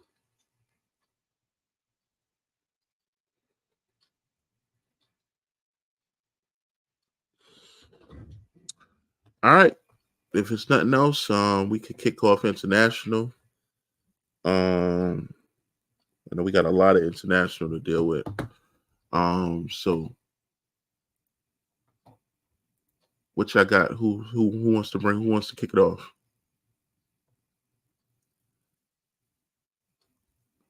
I don't know what happened to brother Mike. Mike fell off. All right. I don't know if brothers is around, but I could definitely start with some international. All right. So bear with me. Let me just grab this article real quick.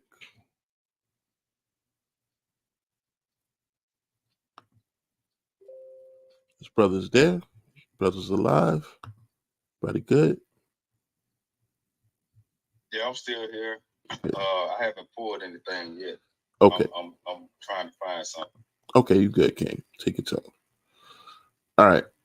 So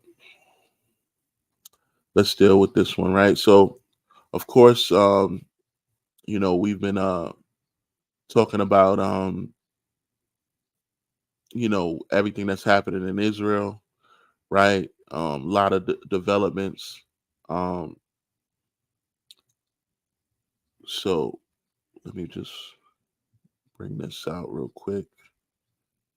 And one of the major things that we're finding out, right, as a recent, is that they've been this ground assault. They've been continuing to make the fly planes over and drop bombs, but this ground assault has been delayed, and even it's being said that Biden has told them to delay that this ground assault, right? And it's for good reason that they're worried about how this ground assault is going to go, right?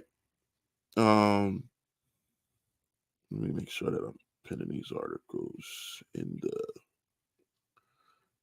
Kingdom Come shit. Okay, so bear with me. I keep pinning it wrong.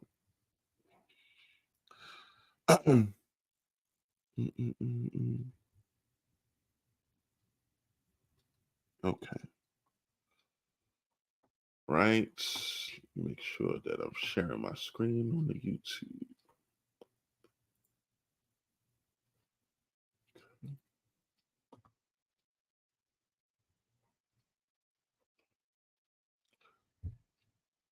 Okay, it says here, Israel's ground invasion of Gaza will be way more deadly than absolute hell.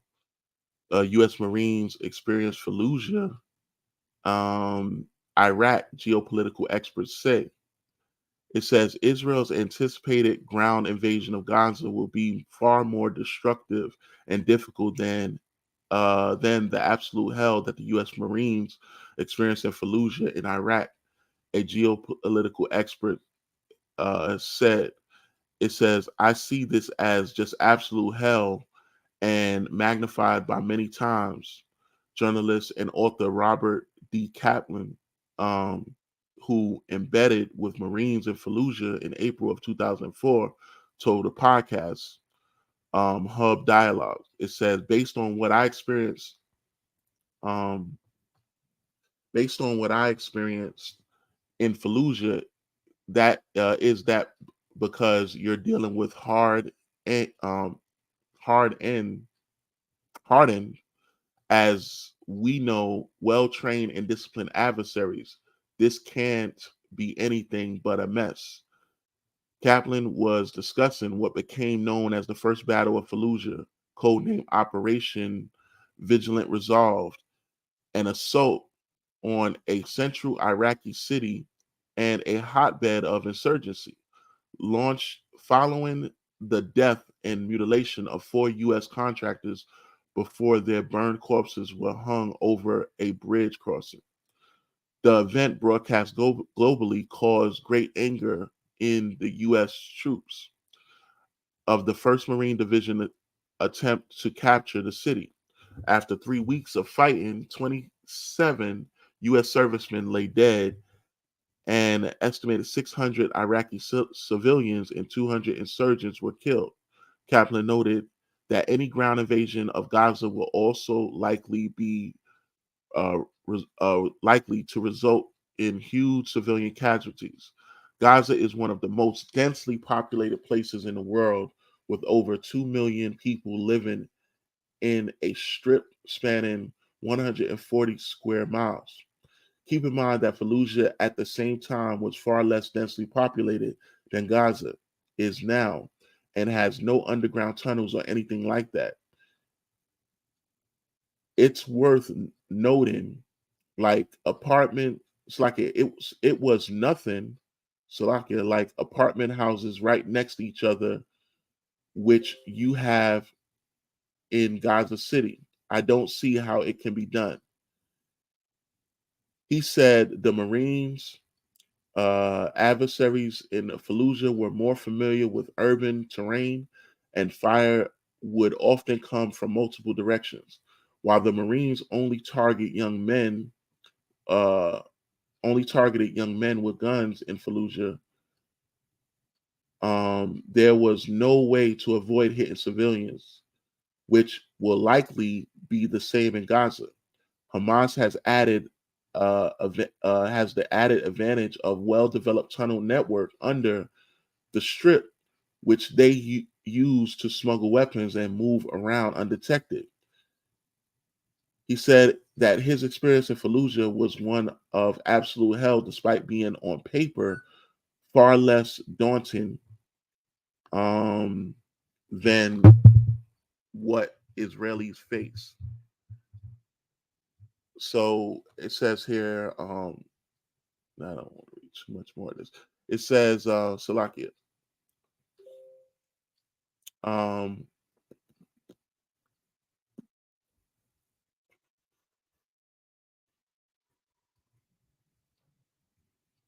it says he said an offensive in Gaza would be far more complex despite massive advancements in war technology and Israel having more air cover than Marines did. Kaplan said that Israeli forces must find a sweet spot between the restoration of deterrence and um, all out Stalingrad style warfare. It says he said that would be more manageable. Slovakia. Okay. He said that that would be more. He said it would that would be more manageable. Would What could be more manageable would be to avoid an all-out Russian-style invasion. Instead, several units could enter Gaza with targeted objectives rather than trying to take the whole city. Indeed, in the Second Battle of Fallujah in November of 2004, U.S.-led forces used sophisticated tactics. The city was occupied after intense fighting after two-thirds of its 300,000 population had fled. Israeli officials have signaled that they are preparing to immediately begin a ground offensive into northern Gaza to root out Hamas militants following a deadly attack by the group on October 7th. The Hamas attacks killed at least 1,400 Israelis, and subsequently Israeli airstrikes have killed more than 3,000 Palestinians per Reuters. Hamas also took over 200 hostages to Gaza, and it is unclear where they are being held.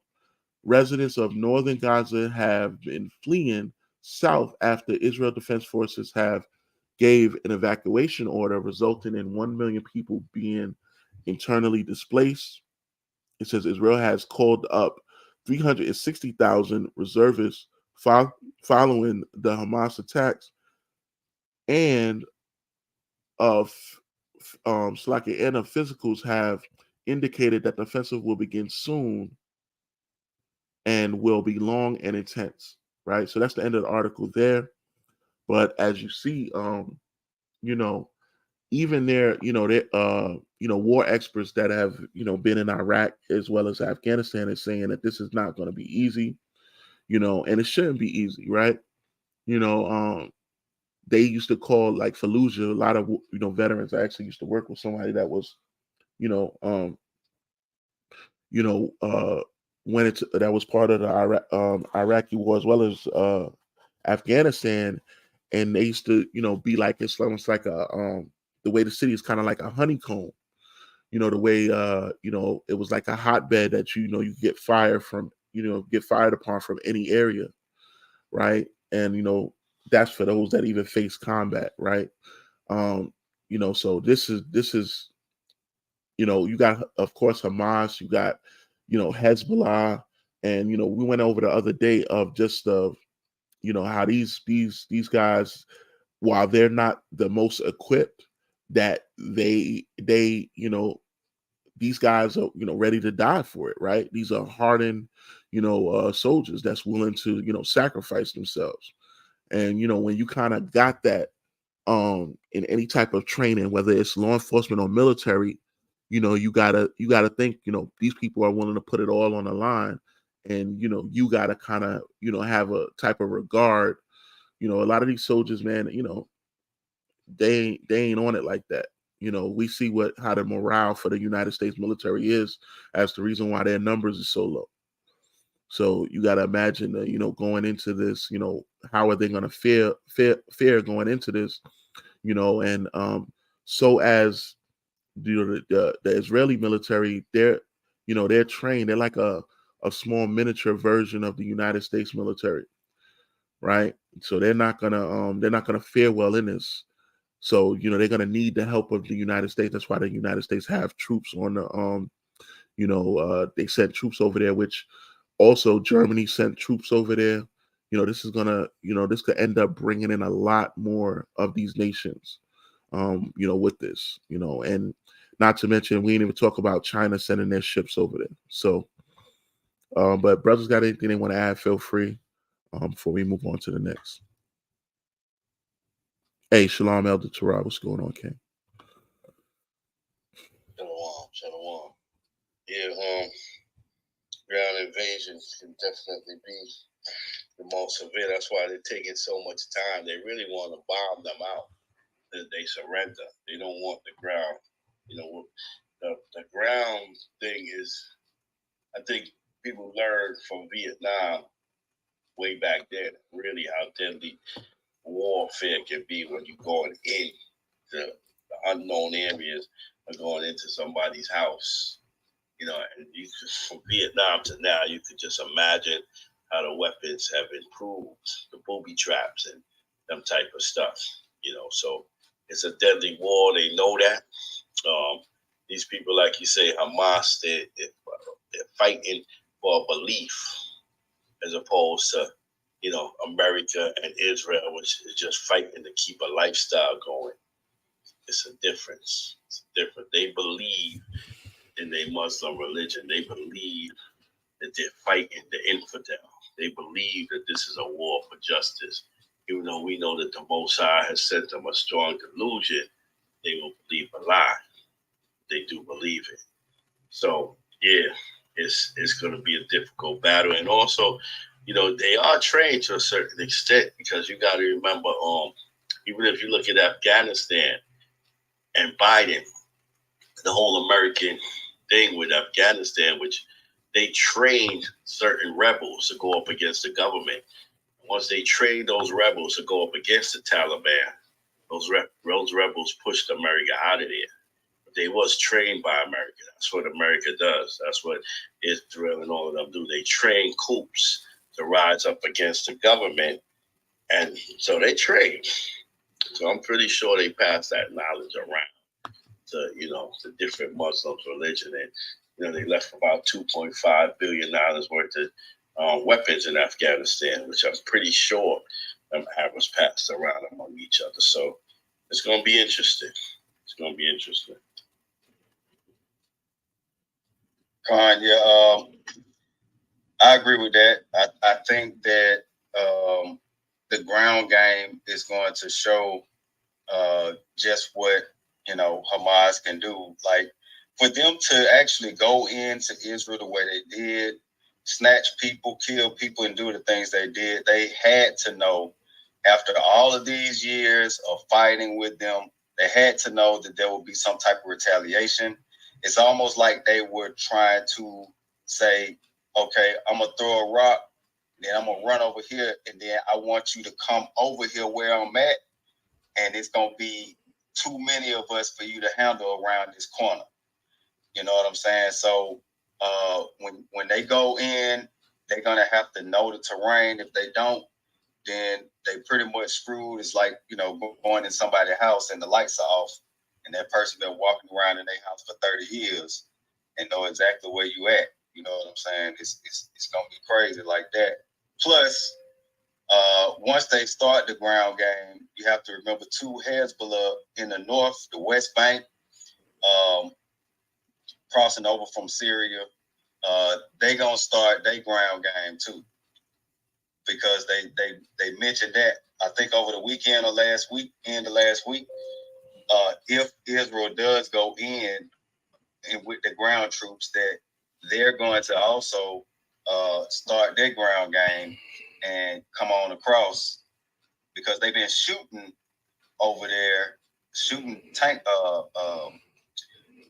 mortars and tanks, been firing over there on the north side.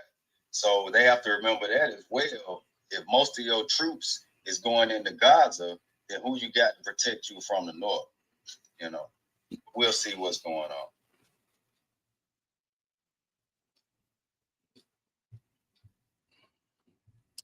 Kind. Like, that's how prideful they are, right? Because you got to think that they feel that they have the backing of the United States, at least the European Union, right? And they're just launching shots at everyone, right? Over the weekend, they've been bombing Syria's airports. They've been shooting at Hezbollah, and they're basically, they have been given the go ahead, in the name of defending themselves. So this is going to put the United States in a precarious position, right? And United States are not ready to take them on, as they're not ready to take on everybody, right? In the name of Israel, right? Because they want to, of course, they're going to defend Israel, but they're not in a position to be able to battle against everyone, right? So, this was the United States message to, to Israel, right? And that's why the ground offense has been taking so long.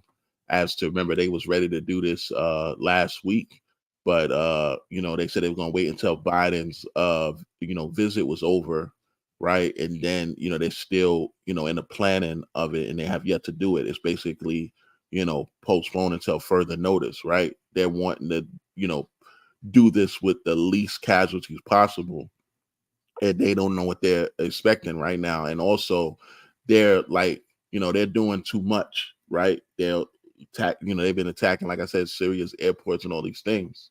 So, they got to be ready for what's going to come from that, right? So, give me 1 second. Let me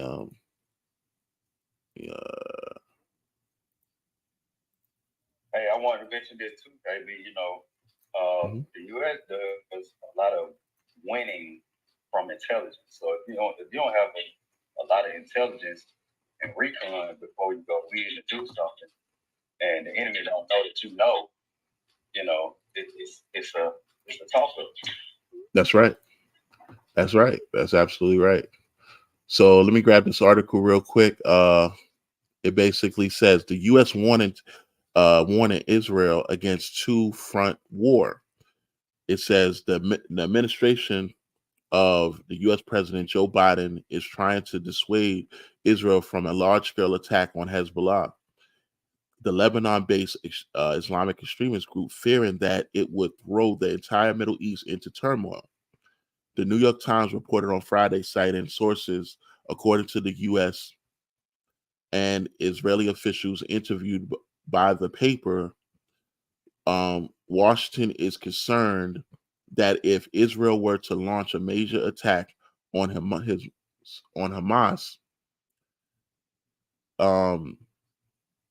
Salakia, to launch a large scale attack on Hamas, that a large scale attack on Hezbollah, the Lebanon-based Islamist group, fearing that uh, um sorry, I'm messing up. It says Washington is concerned that if Israel were to launch a major attack not only on Hamas but also on Hezbollah, it would struggle in the two-front war. It also reportedly worries that such an action could draw the U.S. into conflict along with Iran, which has close ties with the Lebanon-based group. The report says the U.S. officials have tried to stay in touch with Hezbollah and Iran using mediation of Arab countries, while advising Israel to take care that their action in the north against Hezbollah and in the south in Gaza do not give Hezbollah an easy pretext to enter the war. It says, according to the New York Times, these concerns were made clear during meetings held by Biden and U.S. Secretary Anthony Blinken with Israeli officials. The U.S. president is said to have particularly raised the specters of a disastrous decision by Washington to invade Iraq and wage war in Afghanistan. While Hezbollah and Israel have exchanged cross-border strikes in recent days, both parties have far refrained from fully committing their forces. It says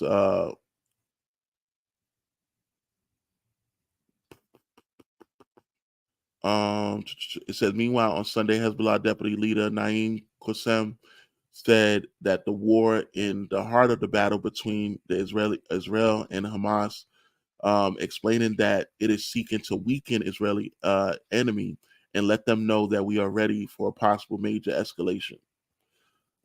Right. So I'm gonna end the article there because I kind of want to get into just China jumping on the scene, because we know that the United States have put you know they have put two ships out there. They recently kind of repositioned another ship due to rocket fire from Yemen, right? But needless to say that they're protecting their interests, which is Israel.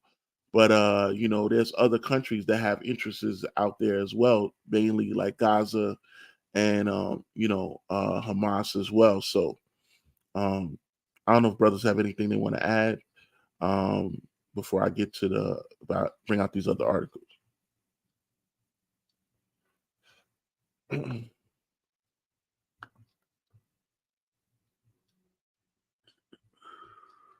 Okay. So, Salakia, give me 1 second. Let me pin this other article. And at GK, if you have anything you want to bring out, let me know, and I'll pin it. And you got to think that the United States is like well, you got people like Benjamin Netanyahu, as well as the Israeli president coming out saying that they're going to break the back of the Palestine of Hamas and Gaza. They're going to what he said, he's going to wipe Hamas or Hezbollah off the face of the earth. These are strong words, right? But yeah, you gotta yeah, go ahead, Kay. Salaki Khan, they're strong words, brother. Because what it is these devils, they live by the 48 powers of law. Live by, once you confront your enemy, you must smash your enemy so that they cannot have a chance to regroup against you. Like, you must totally annihilate them, so they will never have a chance to rise up against you once you start the war. So that's basically what they going on. They want to just disarm them so bad, never be able to regroup and go up against them. Because they're saying And if they don't do that, they say within a year they can regroup, come even harder against America and Israel. So, and what's that right there, brother, gonna lead them into destruction. Yeah, I'm sorry. That's gonna lead them into destruction because the more this war goes on, you see, they got to realize that the prophecy is against us. So the more this war goes on, the more they're going to be more despised. The more people are going to hate them because prophecy is not for them now. When the Most High begins to set his face against a nation, he does what? He turns everybody against them. Everybody. That's why it says, call together the archers of Babylon, round about, let none escape. He turns all nations against them. So they're not in the popular belief. They're trying to show you through the media, but the scriptures tell you in Obadiah, he's small among the nations. He should be greatly despised among the people. And that's what you're seeing. Seeing it in Houston, seeing Palestinians riding through the streets. The protests have rose up in Harvard, their most prestige universe, right? Their most prestige university. Protesters is all over Harvard, protesting pro-Palestinians. That's coming to pass. They are despised. They are hated, right? And the longer they go with this war, the more hate is going to come for them. And more people are going to join against them, destroy them. So they're not, prophecy is against them. And that's the main thing. Even though they're trying to spin the narrative like prophecy is for them. And you got guys over here in America, coons like Tim Scott, Republican, is talking about we got to help Israel because there's a blessing when we help Israel. These coons right here. But we know that the Bible says the Lord is against these fake Jews. Kind. Somebody else has something? Okay. Yeah, Khan. Yeah, Tim Scott, he's a damn, he's a Sambo ass Negro. That's never gonna make the presidency. They're not even gonna consider him for, a vice presidency, but he's just up there, doing what he do, right? He was basically, he only came to power because they want to find a token nigga to put in his spot down in South Carolina, right? He basically took over for basically what do you call it? A guy that was kicked out of office because of scandal, essentially, and he took over for that, and he's did his bootlicking, for very well. So that's why they kept him around, right? But want to get to this article about China, jumping on the scene, and this was definitely excitement. Came from seeing this. Things kind of escalated quickly, right? Because the United States, of course, sent their ships over there, but they think that the world is watching, and they honestly a lot of time they feel that the world is going to sit by and watch, while they but it the world is it's not so more that it's not so it's no longer that the world is in fearful of United States. They see them as weak, and they want to use this opportunity, as it goes into I believe that's what is the book of Joel, where it says that let the weak say I'm strong, right? So these nations now are rising to the occasion, so to speak, right? So it says China warship in the Middle East on routine escort mission. It says um it says China warship and I want to make sure. Give me 1 second. Right.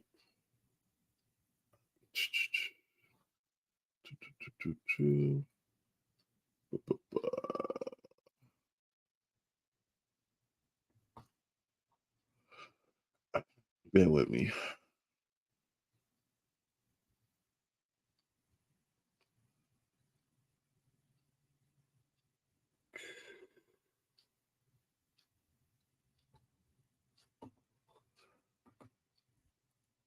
Okay. So it says here China warship on Middle East routine escort mission not involved in Israel-Palestinian conflict.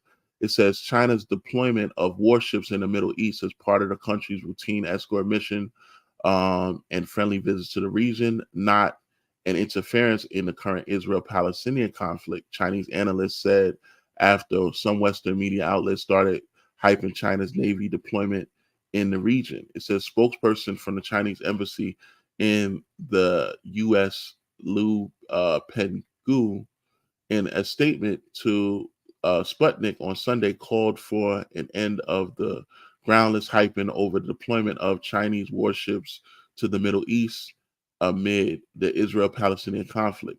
It says Liu's commitment came after it's like a comment came after some Western media hyping of to China sending 6 warships to the Middle East last week, saying the arrangement was due to the ongoing war between Israel and Hamas. According to Chinese military online, the 44th Chinese Naval Escort Task Force included the guided missile destroyer Zibo and the guided missile uh, frigate um, Jigzao or Jingzhou, and the comprehensive replenishment ship arrived at uh, the Shawak port, Kuwait, as planned on the morning of October 18th for a 5-day goodwill visit. The Chinese People Liberation Army, PLA, Navy had previously revealed that the 45th Chinese Vessel Escort Task Force included a guided missile destroyer. Um, it says the guided missile frigate and the comprehensive replenishment vessel was scheduled to take over an escort mission from the 44th Naval Fleet in the Gulf of Aden and the waters of off Somalia. It says it is routine practice to send 3 military ships at one time to the region for escort missions, so 6 ships will be present simultaneously in the region during the handover. Chinese military experts explain, noting that this has nothing to do with the ongoing Palestine conflict. The PLA Navy escort mission in the region also allowed China to react quickly to any emergencies that could arise. For example, an evacuation of Chinese nationals in Sudan earlier this year, said experts. Um, um, they opined that those military ships may get involved in evacuation tasks if any situation emerges. The Global Times learned the Chinese embassy in Israel last Friday. Um, China has no immediate plans to evacuate citizens from Israel, as China, um, Hainan Airlines is still operating 2 flights per week from Tel Aviv to Shenzhen currently. But it also said the embassy is closely monitoring the situation and will make decisions accordingly. Foreign media linked China routine military operations in the Middle East, with the U.S. ramping up its military presence in the region. The Pentagon said on Saturday that the U.S. will send a terminal high altitude area defense system and an additional Patriot air defense missile system battalion to the Middle East. It has sent a significant amount of naval power to the Middle East, including 2 aircraft carriers, their support ships, and about 200 Marines. Ding Long, a professor of the Middle East Studies Institute of Shanghai International Studies University, told the Global Times that unlike the US, China will never opt for military interference when it comes to solving international disputes. At first, those foreign media and Western politicians accused China of not condemning Hamas. Now they are distorting China's routine military operations in the region. These are all tactics they use to embroil China deeper in conflict and smear Beijing's role in negotiations on a crisis, said Ding. Israel's military said that the ground forces had conducted limited operations in the Gaza Strip during the night. Speaking at a press conference, um, speaking at a press conference during the Palestine Summit in Egypt on Sunday, Jay June, special envoy of Chinese government in the Middle East issue, said the current situation in Palestine is critical, with tens of thousands of casualties and hundreds of thousands of people displaced due to conflict. China is deeply saddened by the larger number of civilian casualties and deteriorating humanitarian situation caused by the conflict, and is deeply concerned about the prospects of further escalation. Right? Let me see if there's anything else. Really, it's nothing else in this article, so I'm gonna end it there. But I honestly think that if China was going to do something, they wouldn't let the U.S. know about it. That's just my thoughts on it. I believe that they knew what was going on. Um, and of course they have other interests in the region, but I don't believe that they're gonna you know let the US know what they're doing. And it's always it's just like when um what was it, the speaker Nancy Pelosi, remember, she went over to Taiwan, and China was doing their naval drills, right? It's like, yeah, we're gonna pick this time to do naval drills, right? That was, of course, it's made it look like naval drills, but it was basically a warning as to, this is what y'all can expect, right? They wanted to show the full might of their military, and mind you, at a time when the U.S. has two ships, you know, um, centered right outside of Israel, and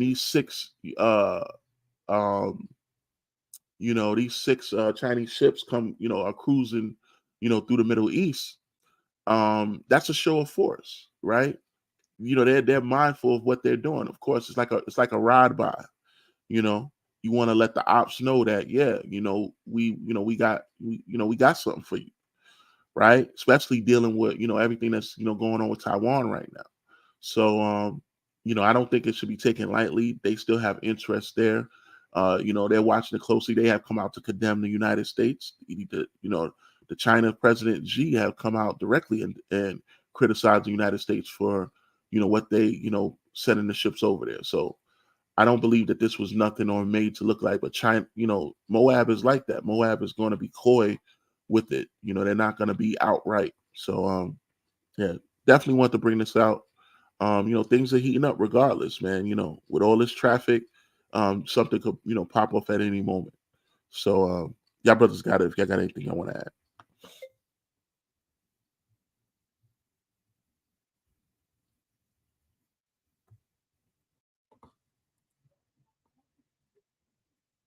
Right.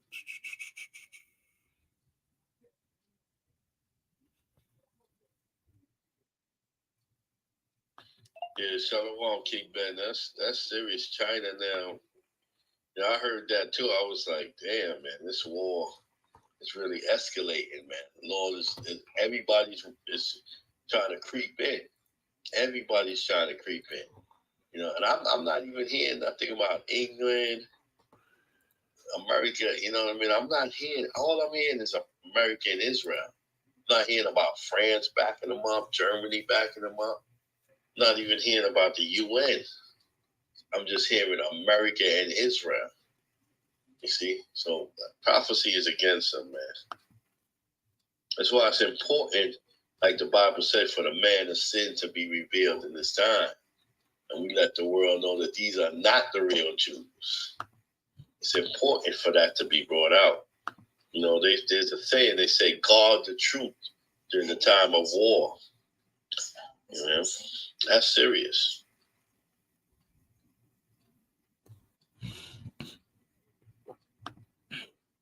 That's a great point. That's a great point, Elder, especially in this time, about, with all the folly that we're seeing here. It's so important of the who the truth bearers is, to be raised up at this time, right? Because it ain't nobody else that's really, informing the people. It ain't no one else that's been talking about these things. So that's why it's more pivotal than ever to be dispensing this truth to our people, right? Um, because these people, they're not looking. These are supposed to be the holders of the Torah, but look at what they're doing. They're divided even amongst their own people, right? They're incorporating. They're the ones that's the ushers of sin into the world right now, right? These are some of the highest. They're the chief sinners, right? You see what's going on in Israel, right? Pride parades. Look at some of the stuff that they was doing. Kosher pork. It's crazy. Even with the guy Yosefat, I don't know if you heard his full spiel that he had, but one of the things he said, you know, the only place he could go read the Torah, talking about Israel, Israel, the only place he could go eat kosher food, kosher pork, you know. Imagine these people are these people have kosher cigarettes, you know. This is these are the chief sinners in the world. They're perverting, the truth, right? Uh,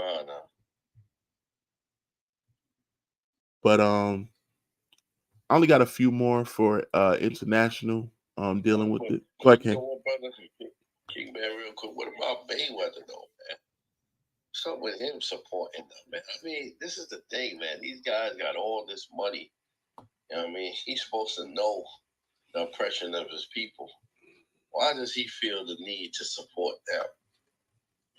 And you don't realize that this is a serious war here. You make yourself a target. Let me tell you something, man. These Hamas, Hezbollah cats, these terrorists, they're fighting for a mission, right? They will get anybody that's supporting their enemy. He doesn't even understand that. I don't know why he chooses to send money over there to them. And they definitely know they don't need it. It's just ridiculous with our so-called celebrities.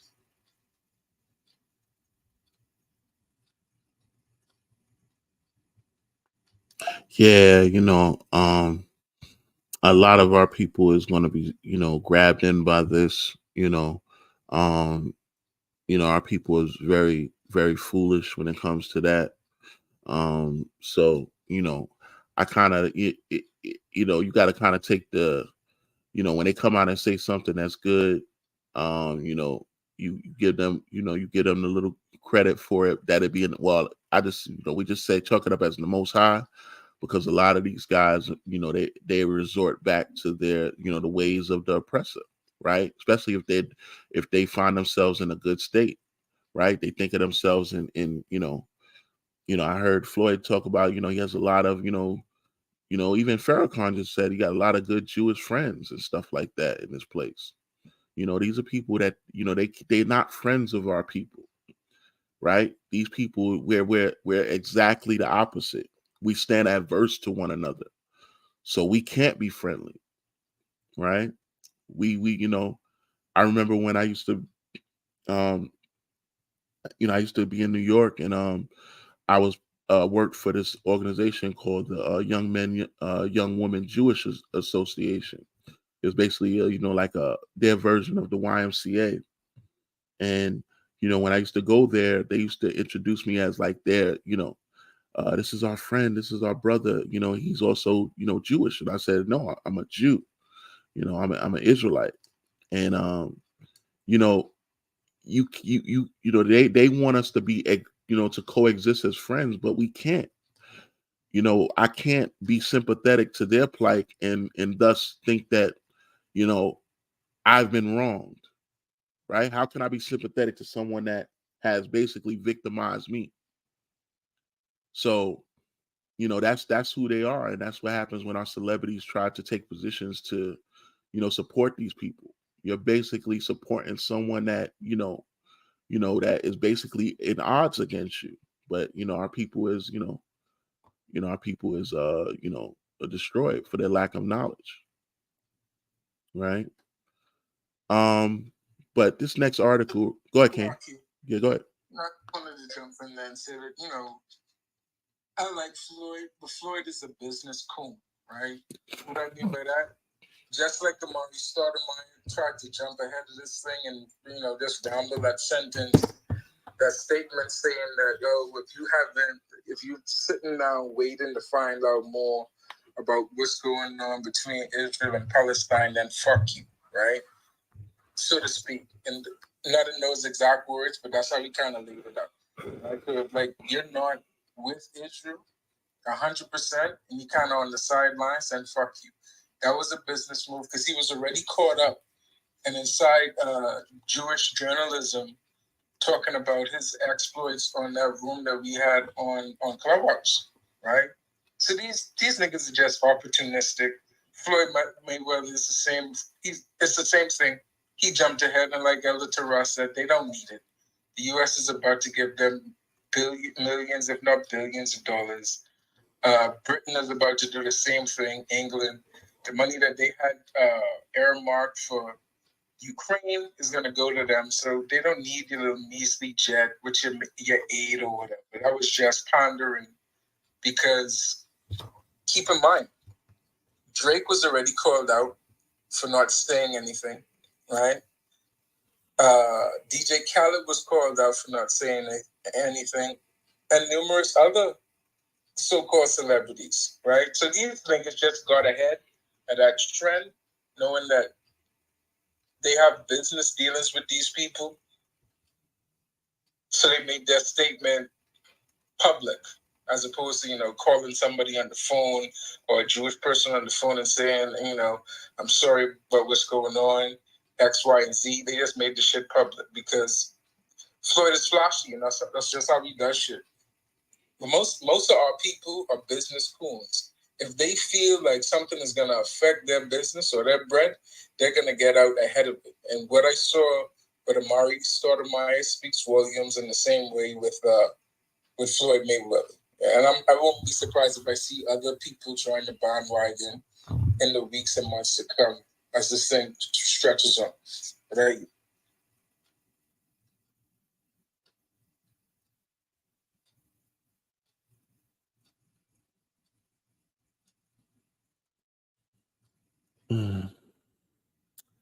Right. All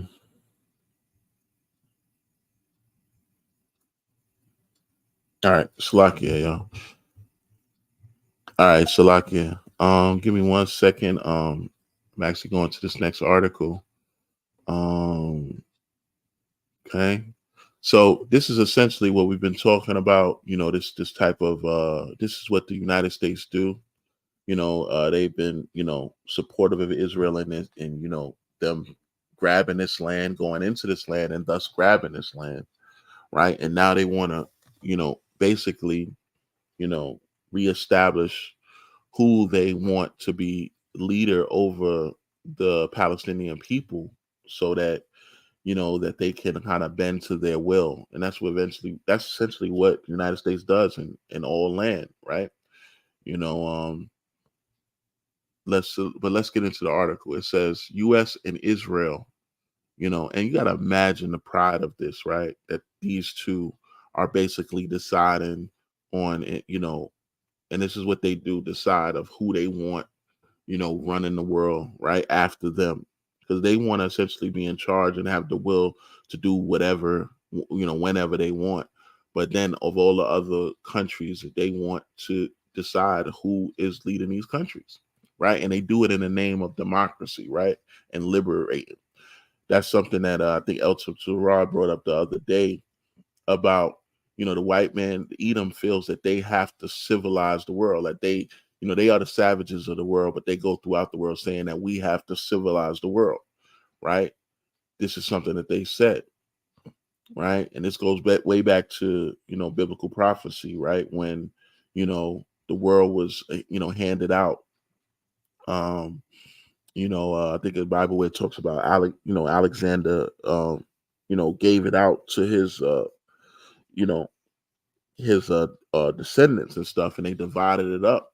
They wanted to go and reestablish the land, basically, and take people, remove people from power, and this is the United States has continued on, so it goes to show you who these people actually are, right? But let's get into this article. Salakia. It says the U.S. and Israel are mulling the creation of an interim administration in Gaza that would be backed by the UN and Arab governments, Bloomberg reported on Saturday, citing sources. It says, according to people familiar with the U.S. government discussion, the plans are still at an early stage and depend on the future developments, including whether Israel's ground operation against Hamas is a success.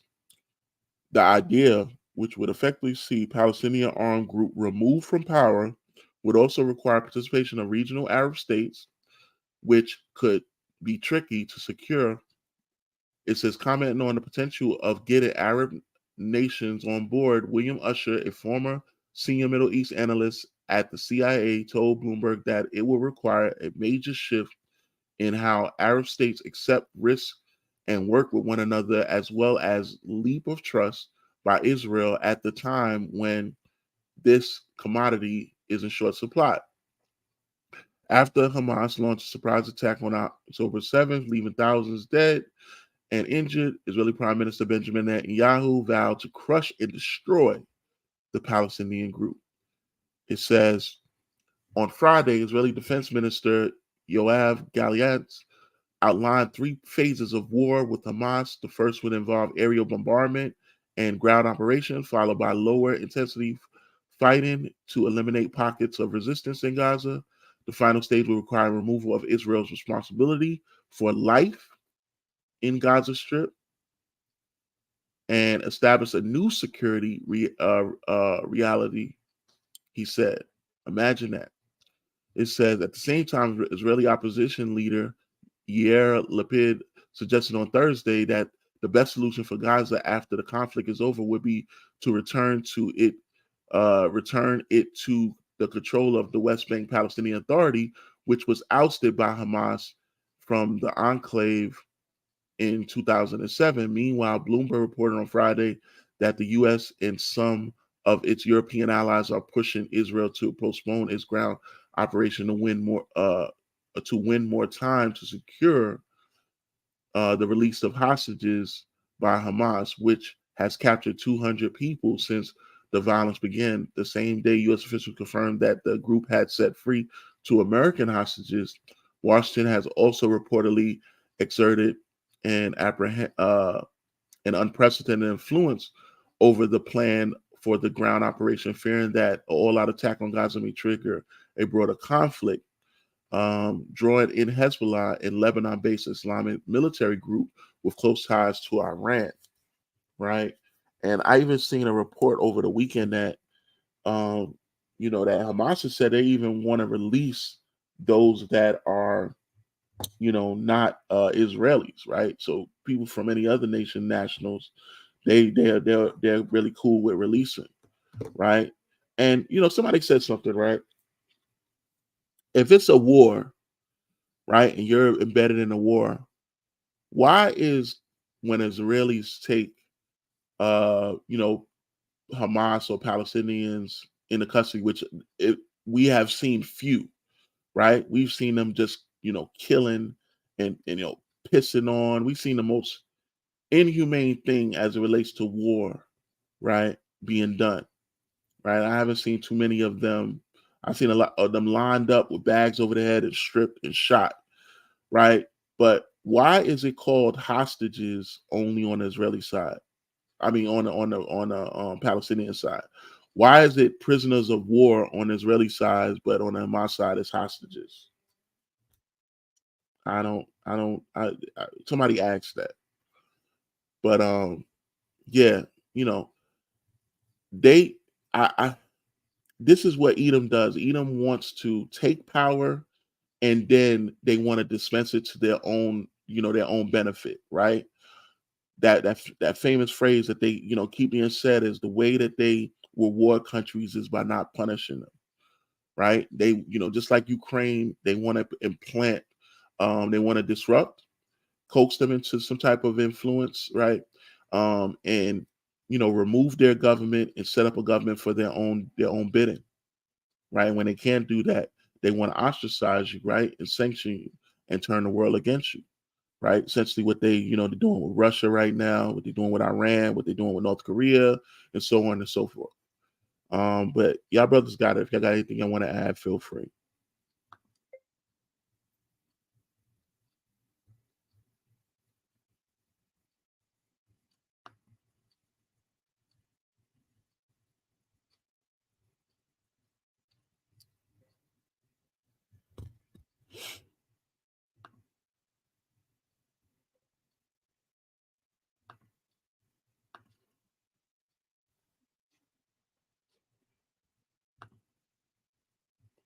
All right, brothers might be tied up today, man. So good. Moving right along, I had another one that I wanted to kind of connect with this one. And it really goes into the mindset of, what the US is planning with everything they're doing, especially with Israel, with Ukraine. So I wanted to grab this real quick. Let me pin it to the top here. Okay. And this is okay.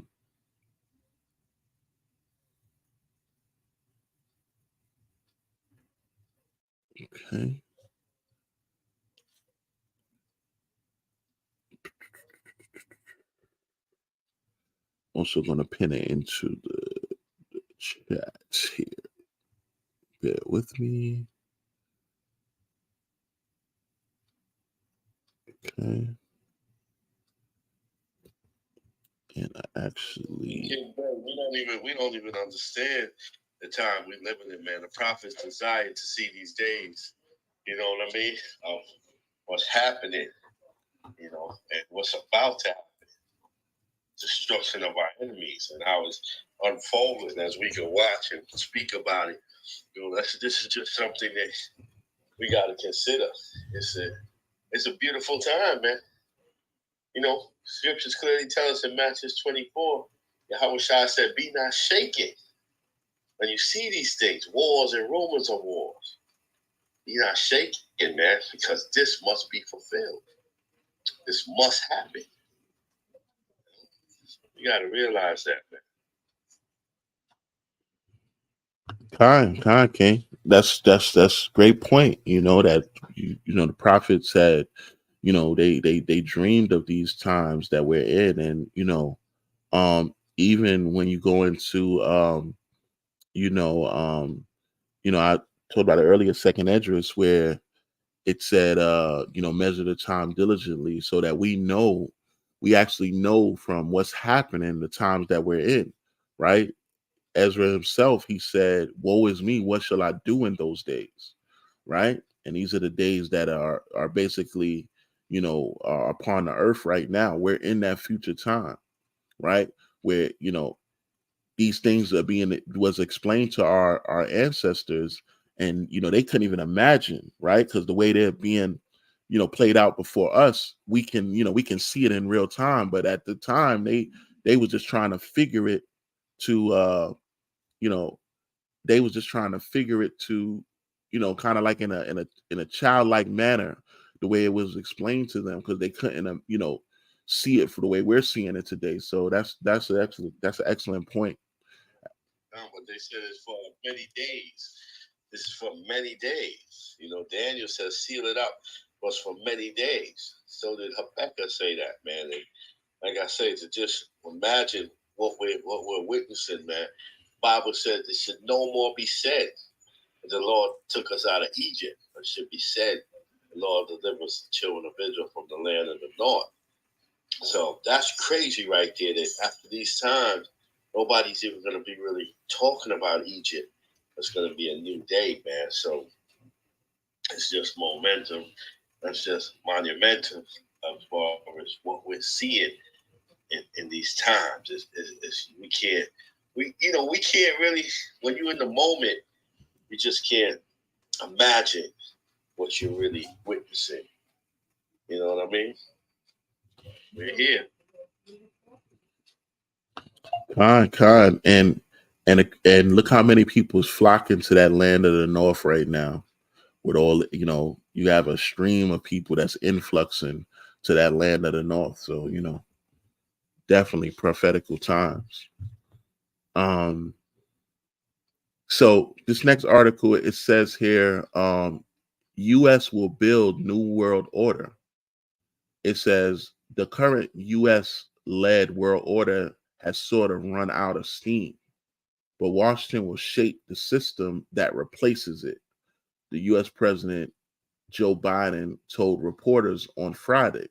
It says leaders in Moscow and Beijing, however, have argued otherwise. Speaking at a campaign reception in Washington, Biden bragged about how he convinced Japan and South Korea to send financial aid to Ukraine, and how he signed a rail and ports deal with the EU, in India, and Saudi Arabia at the G20 summit in New Delhi. So I think we have an opportunity to do things if we're bold enough and have enough confidence in ourselves to unite the world in the ways that it had never has been. Biden declared we were the most we were in the post-war period for 50 years where it worked pretty damn well, but that's sort of run out of steam. We need a new world order in a sense, he continued. The world order that emerged following the Second World War was a bipolar one, with the US and USSR vying for influence and geopolitical supremacy. The collapse of the Soviet Union ushered in it's like a unipolar world order with the US the sole superpower. As the USSR disintegrated, then US President George H.W. Bush proclaimed victory in the Cold War and the dawning of a new world order in his 1991 State of the Union address. 3 decades later, and with Washington scrambling for funds to fight foreign wars, American dominance is less assured. China's economy was the world's 11th largest in 1991, but now the second only to only the U.S., with Beijing expanding its nuclear arsenal and modernizing its military. President Xi Jinping has referred to the U.S.-led West as declining on multiple occasions and hailed the emergence of the multipolar world in which international relations are governed by laws and treaties rather than U.S. enforced rules. It says Russian President Vladimir Putin has also spoken at length about building a multipolar world, describing such an order as one in which individual civilization states are free to pursue their own interests, free from the dictates of a hegemonic power like the US, Russia, China, and their partners in the BRICS group across the global south all share this goal. Putin told China Central Television last week, says, we proceed from the fact that all people are equal, everyone has the same rights. The rights and freedoms of one country and one people end where the rights and freedoms of another or of an entire state start. This is how the multipolar world should gradually be born, Putin told the Chinese network. So that's the end of the article there. And you got to see that,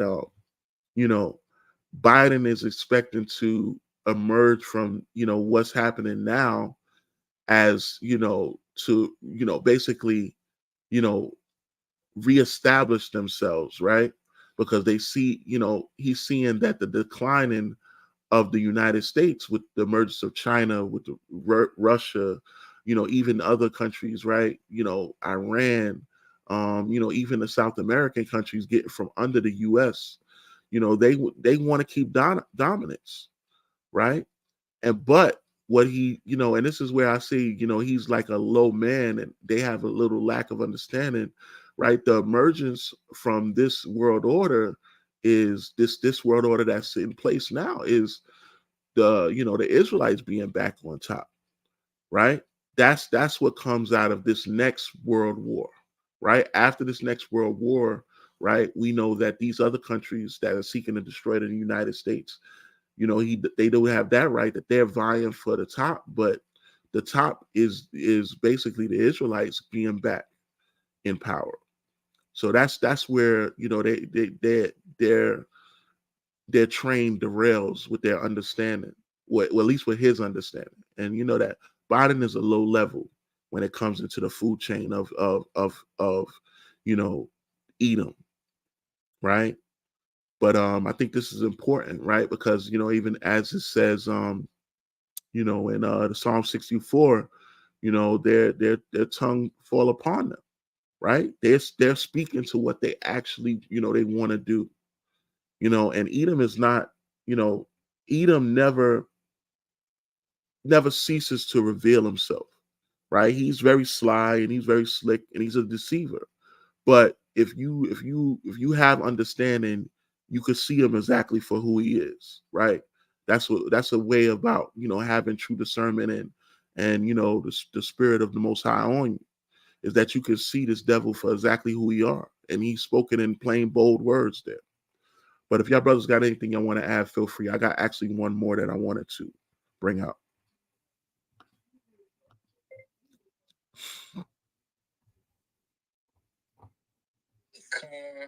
Uh, I find it intriguing that the New World Order that he's talking about only now needs to be manifested.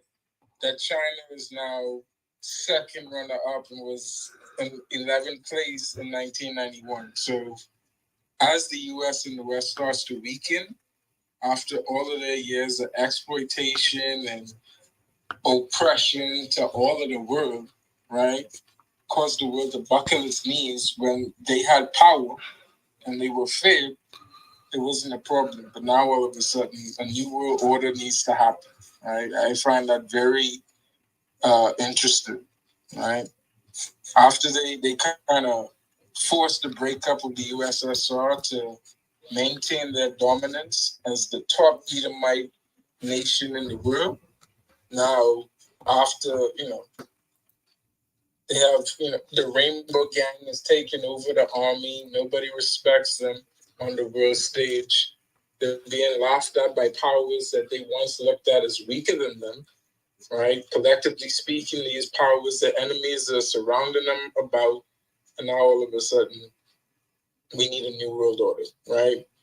Well, I'll say this: their new world order is our new world order, but they don't know that, right? What I mean by that is they think they're going to usher this world into a phase where, their rules and their principles and their doctrine stand supreme, but that's not how it's going to go, So as they push forward with their agenda and they destroy each other, we're going to be ushered in, as the rightful rulers and leaders in this world. But I use. Con. And also what the brother was saying, that respect level is gone. This is what they upset about, because when they canceled that meeting of Biden as he was going there, that was a total disrespect. But it goes along with what the scriptures say, because Isaiah 14 and 16 say, they that see thee shall narrowly look upon thee and consider thee, saying, is this the man that made the earth to tremble and did shake kingdoms, that made the world as a wilderness and destroyed the cities? Therefore, open not the house of his prisoners.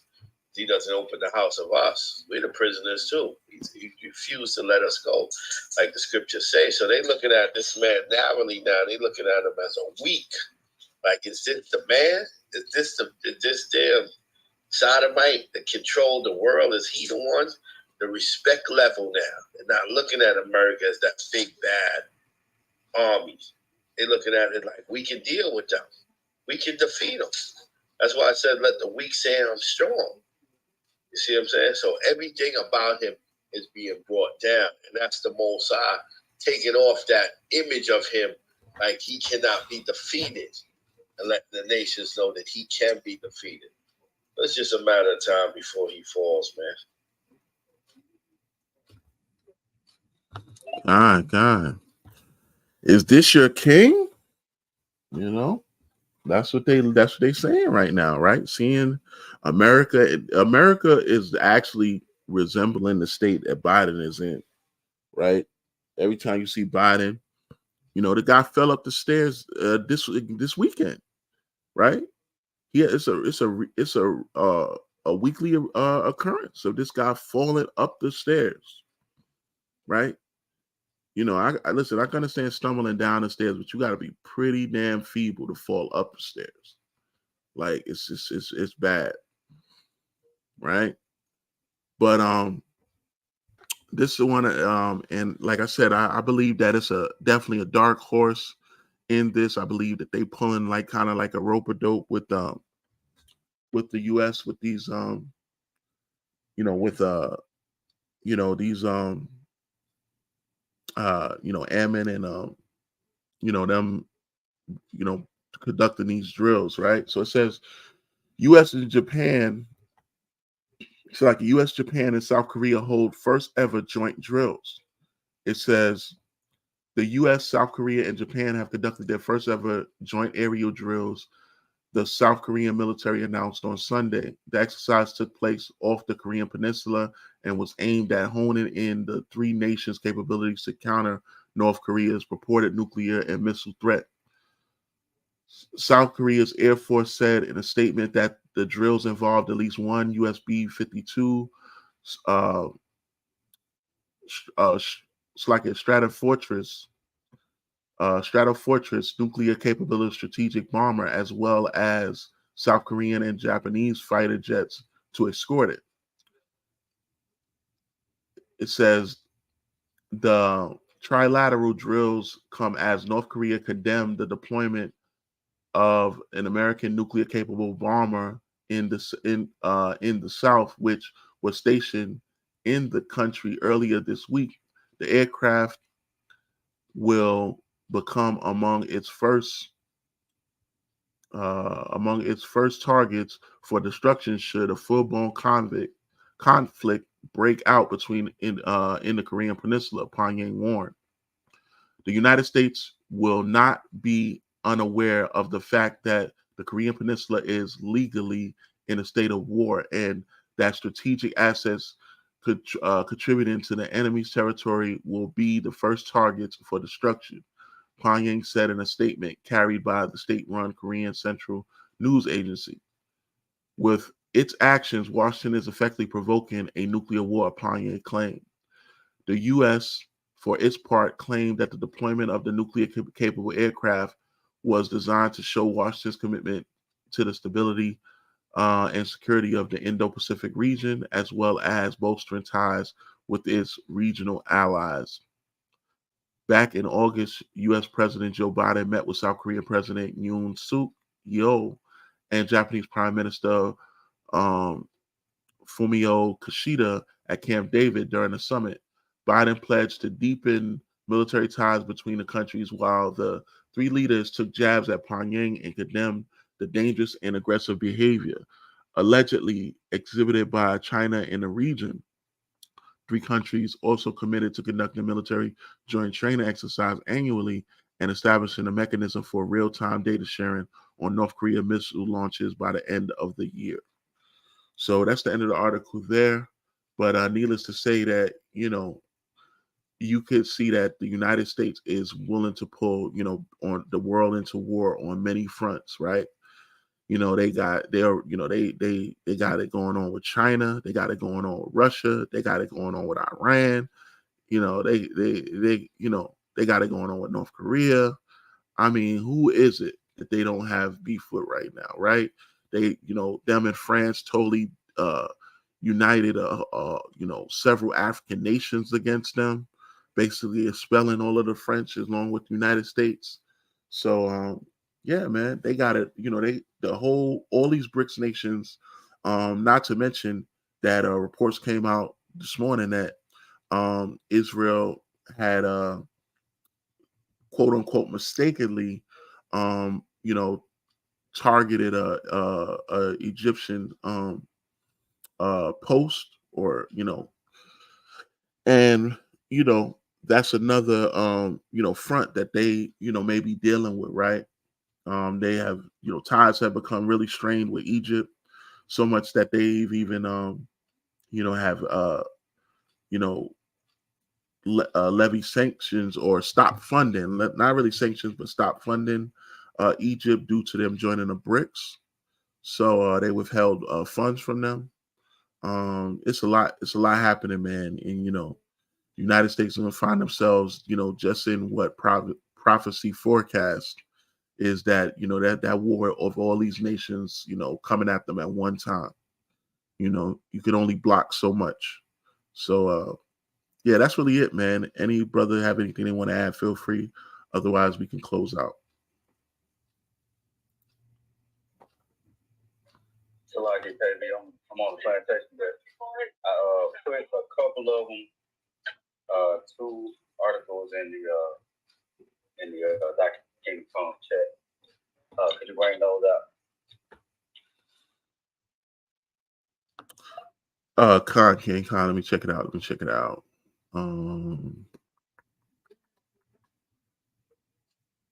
I think that was UGK. Okay. All right. So give me 1 second while I pin this article. This is to GK sent to the chat.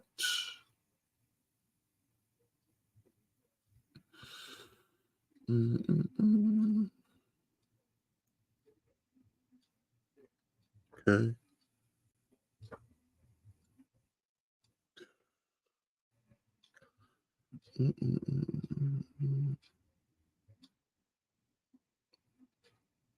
All right. So it says here,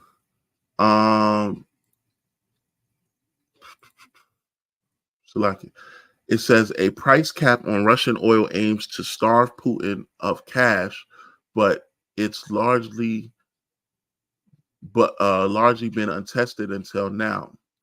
It says for months after Ukraine, Western allies limit sales of Russian oil to $60 per barrel, the price cap was still largely symbolic. Most of Moscow's crude, its main moneymaker, cost less than that. But the cap was there in case oil prices rose and would keep the Kremlin from pocketing extra profits to fund its war in Ukraine. That time has now come, putting the price cap to its most serious test so far and underlining its weaknesses. It says Russia's benchmark oil, often exported to with Western ships, required to obey sanctions, has traded above the price cap since mid-July, pumping hundreds of millions of dollars a day into the Kremlin's war chest. It says, with Russia's profits rising, the Israeli-Hamas war pushing up global oil prices, and evidence that some traders and shippers are evading the cap, the first signs of enforcement are appearing 10 months after the price limit was imposed in December. It says, but sanction advocates says the crackdown needs to go further to really hurt Russia. Reducing oil profits is the one thing that hits Russian macroeconomic stability the most, said Benjamin Hillenstock, senior economist at the Kiev School of Economics, which advises the Ukrainian government. Oil income is the linchpin of Russia's economy, allowing President Vladimir Putin to pour money into the military while avoiding worsening inflation for everyday people and a currency collapse. Moscow has the ability to sell more to the world than it buys means it's weathering sanctions far better than expected. Its economy will grow this year while Germany shrinks, the International Monetary Fund estimates. It says still Russia's main source of economic is at risk from stemmed up enforcement. The U.S. Treasury Department sanctioned two ship owners last week, while UK officials are investigating violations. Since the violations began, oil sanctions have cost Russia $100 billion through August, said an international working group on sanctions at Stanford University. But that economists most of that economists say stems from Europe's ban on Russian oil, which cost Moscow its main consumer. There are serious problems with the price cap policy, but it can work. Hillenstock said with some improvements, it can be very effective. Vessels owned or insured by Western nations persist in loading Russian oil at Russian oil at all ports within Russia in recent weeks as prices rose above cap. Helsinki-based Center for Research on Energy and Clean Air in a report last week, these occurrences serve as compelling evidence of violations against the price cap policy. Russian oil income rose in September to some 20 million euros, roughly $211 million a day as global prices increase. The think tank said less oil available worldwide, with Saudi Arabia and Russian cutting production, pushes prices for Moscow key exports, grade crude, to 74.46 last week. S&P Global Platts uh, said it's been above 60 since July 11th. Ooh, this is a lengthy article. I'll read this. I'll read this next part here. It says the cap price. The price cap is meant to limit what Russia can earn without taking its supplies off the market, doing that threatens a shortage that could drive up fuel costs and inflation in the US and in Europe. It relies on a key fact of the shipping industry. Many vessel owners, traders, and most insurers are based in Europe or the group of seven major democracies that impose the price cap that puts those companies within the reach of sanctions. To comply, shipping companies need to know the price of Russian oil. The cap, however, requires only a good faith disclosure on a simple and one-page document with the names of the parties and the price. The actual sales contracts don't have to be revealed, and that analysts say has been an invitation to um, unscrupulous sellers to fudge and for some shippers to adopt a see no evil approach. Suspicions about evasion grew when more analysts noticed that oil from the Russian port of Kozmino on the Pacific Ocean, responsible for a relatively small share of Russia's exports, was trading well above the cap. That was even though many of the tankers shipping were Western owned, primarily Greek. Yeah. So mm, let me read this last part. Salakia. It says there was little sign of enforcement action until last week when U.S. Treasury Department blocked the tanker owner in the Arab Emirates and another in Turkey from the dealings in the U.S. They accused of carrying Russian oil priced at 75 and 80 per barrel while relying on U.S. connected service providers. The U.S. officials have warned insurers that from vessels that appear suspicious.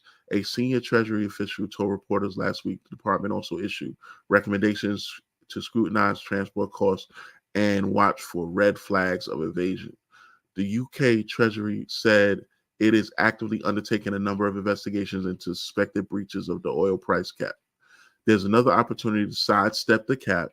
The price is set as oil leaves Russia, what paid, not what's paid by the refinery in, say, India, or oil may be brought and sold several times by Russian affiliate trading companies in oil companies in countries not participating in sanctions. Excessive transport costs may be added. The difference to the end price is pocketed by traders and stays in Russian hands, analysts say. So I'm in an article there, but what you can essentially unpack from this article is that, of course, that they want to step up the enforcement of this cap, right? And remember, this cap was posed, way, way long ago, right? But they haven't been able to really enforce this cap. And we said it at the time. I believe Brother Leo said it at the time that, with so many nations, right? You got India that's doing backdoor deals, right? That's getting it for the low, and thus shipping it out to. You got people that's involved with the sanctions, going basically doing like a back alley type of thing where they're buying from countries like India that's not participating in the cap, not participating in the sanctions or the price cap, and they're selling it back to the Europeans. So this is circumventing this price cap. You have so many people. You have the United States doing it as well. The United States is still benefiting from Russian oil, right? So this cap on how much the Russians are going to be able to sell or whatever they're going to be able to do with it is being circumvented by the main person that's trying to implement the cap. So how is this supposed to work, right? It was recently talked about. It was this allegation of Iran, basically commandeering these oil tankers traveling with oil, right? And the United States basically said that they prevented these, they was allowing safe passage for these oil tankers traveling through, Iranian territory, right? But what essentially it was being done, the report came out, is that the United States was basically help escorting the smuggled oil, right? So this is what they're doing while labeling, while implementing some cap that they're circumventing. They always want to make it look like they are the main person that's looking to prevent these, these fiends, these villains. And meanwhile, they are the main one. They're the main drug dealer. They're the main, they're the main exporter. They're the main line jumper, right? Everything that they do, they're doing behind the scenes. Everything that they claim or they're pointing out to the world, they're doing behind the scenes. So yeah, I just think that this is a lot. Yeah, go ahead, King. You got it. No, you're absolutely right, and that's what I accuse America. America is like a goddamn drug dealer, right? They're like a drug dealer. They live in the best neighborhood.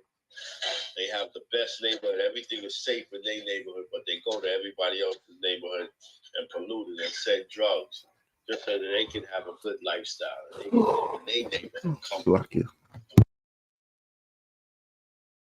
What America is, man, it's a big drug dealing mentality. As long as I'm safe and I'm good in my neighborhood, the hell with the rest of the world.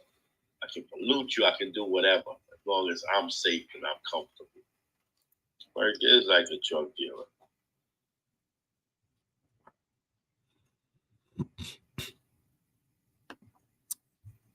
Yeah. Go ahead. You know why I brought that? I wanted you to read it because we spoke about that a long time ago. And like you said, Leo pretty much predicted, the sanctions weren't going to do anything to them anyway. If anything, they was going to rebrand everything and make it where Russia's ruble was going to turn around. And that's exactly what they did. So I just wanted to, give you that article, point that out. That they not losing no money over there. They gaining money. America is getting ready to lose money, and it's still losing money, especially with billions of dollars being sent to a country that's losing a war, and then some more money going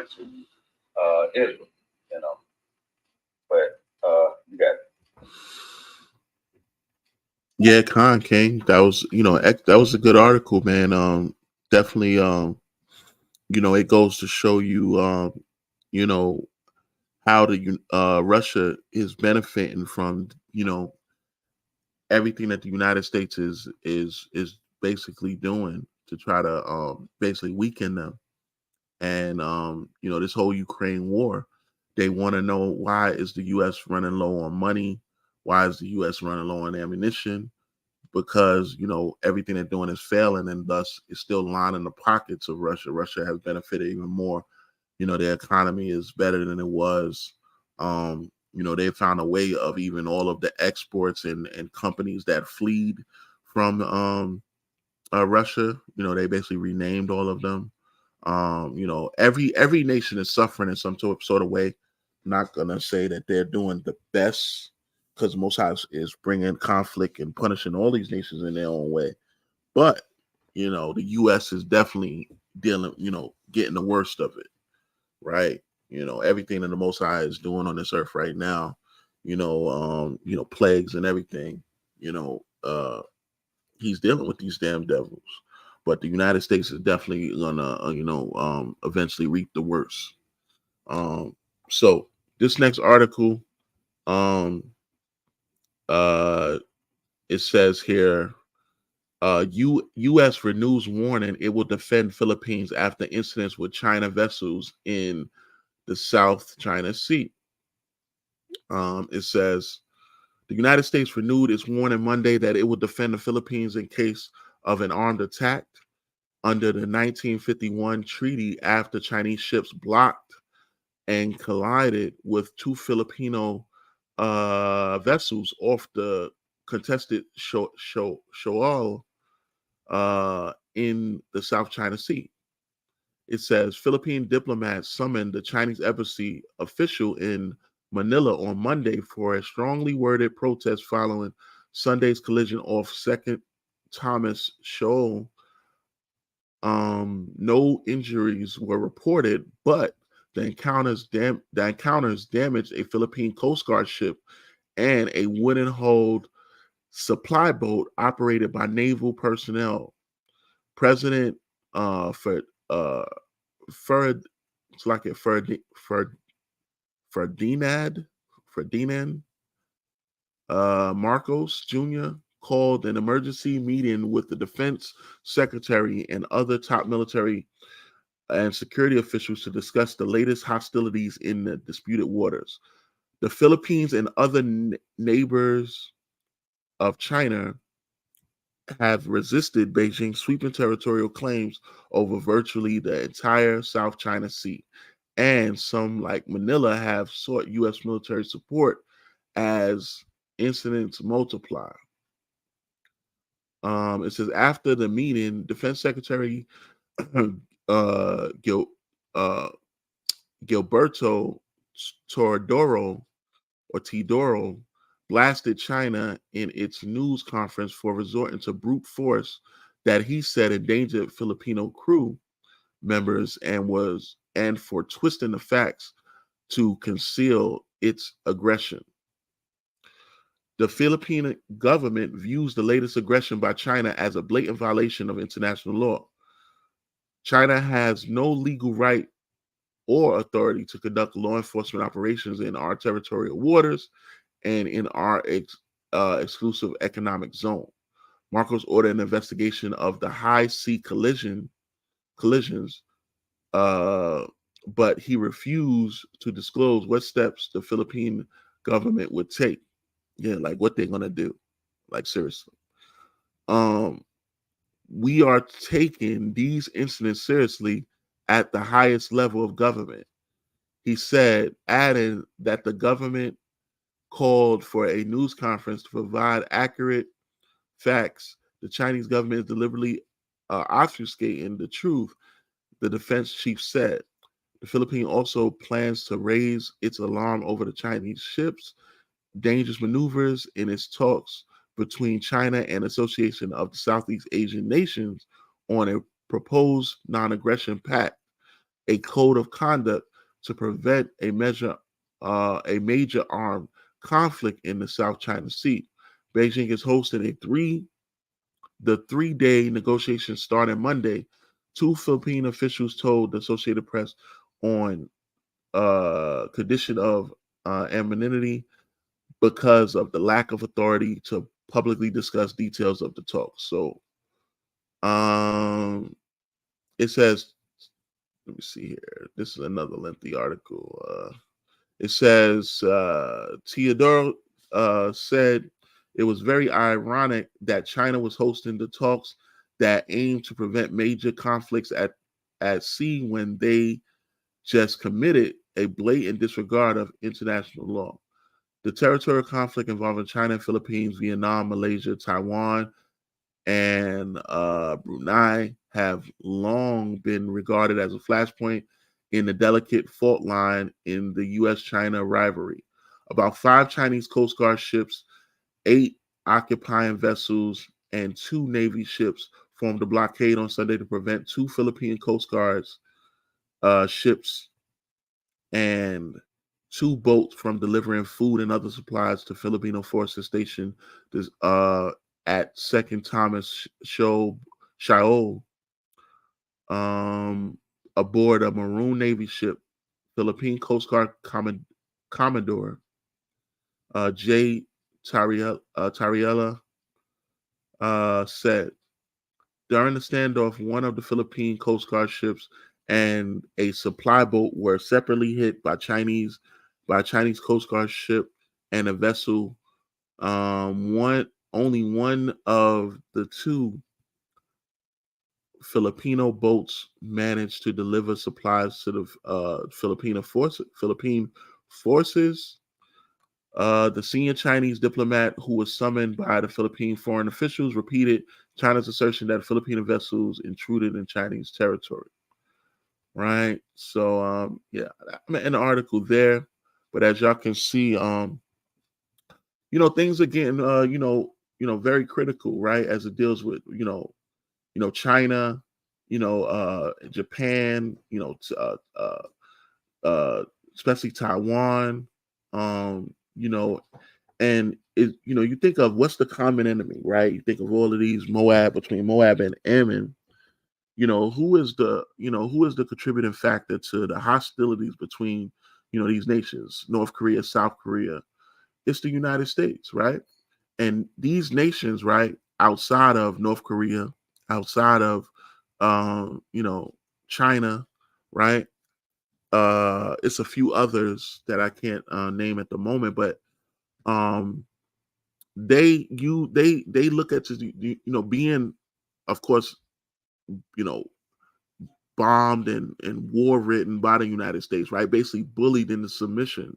These countries depend on the United States for defense, right? That's why they're, basically, they're kind of like pilot fishing off of the United States. They have them in submission right now, but that the United States is worried, right?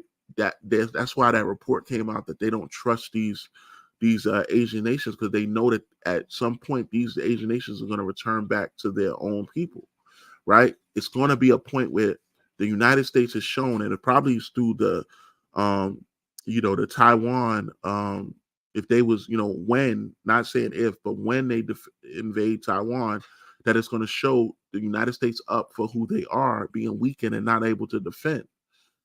And that's when these nations are going to peel from the United States and want to, you know, gather back to China, right? And China's going to be at its full force. All of these nations, right before they come up against the United States to destroy the United States, they're going to be at their full strength. So all of these nations are going to gather back to one another, right? And they're going to turn against the United States.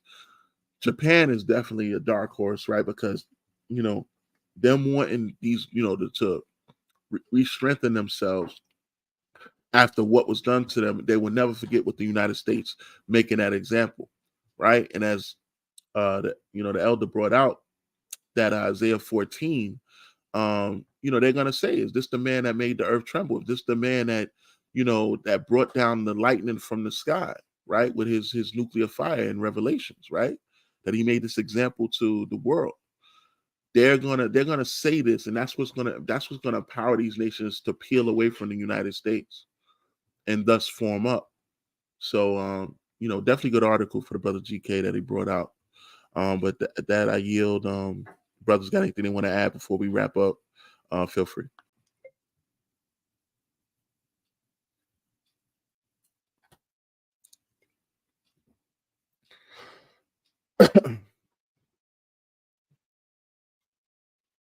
All right, Salakia. If brothers don't have anything they want to add, could definitely close out there.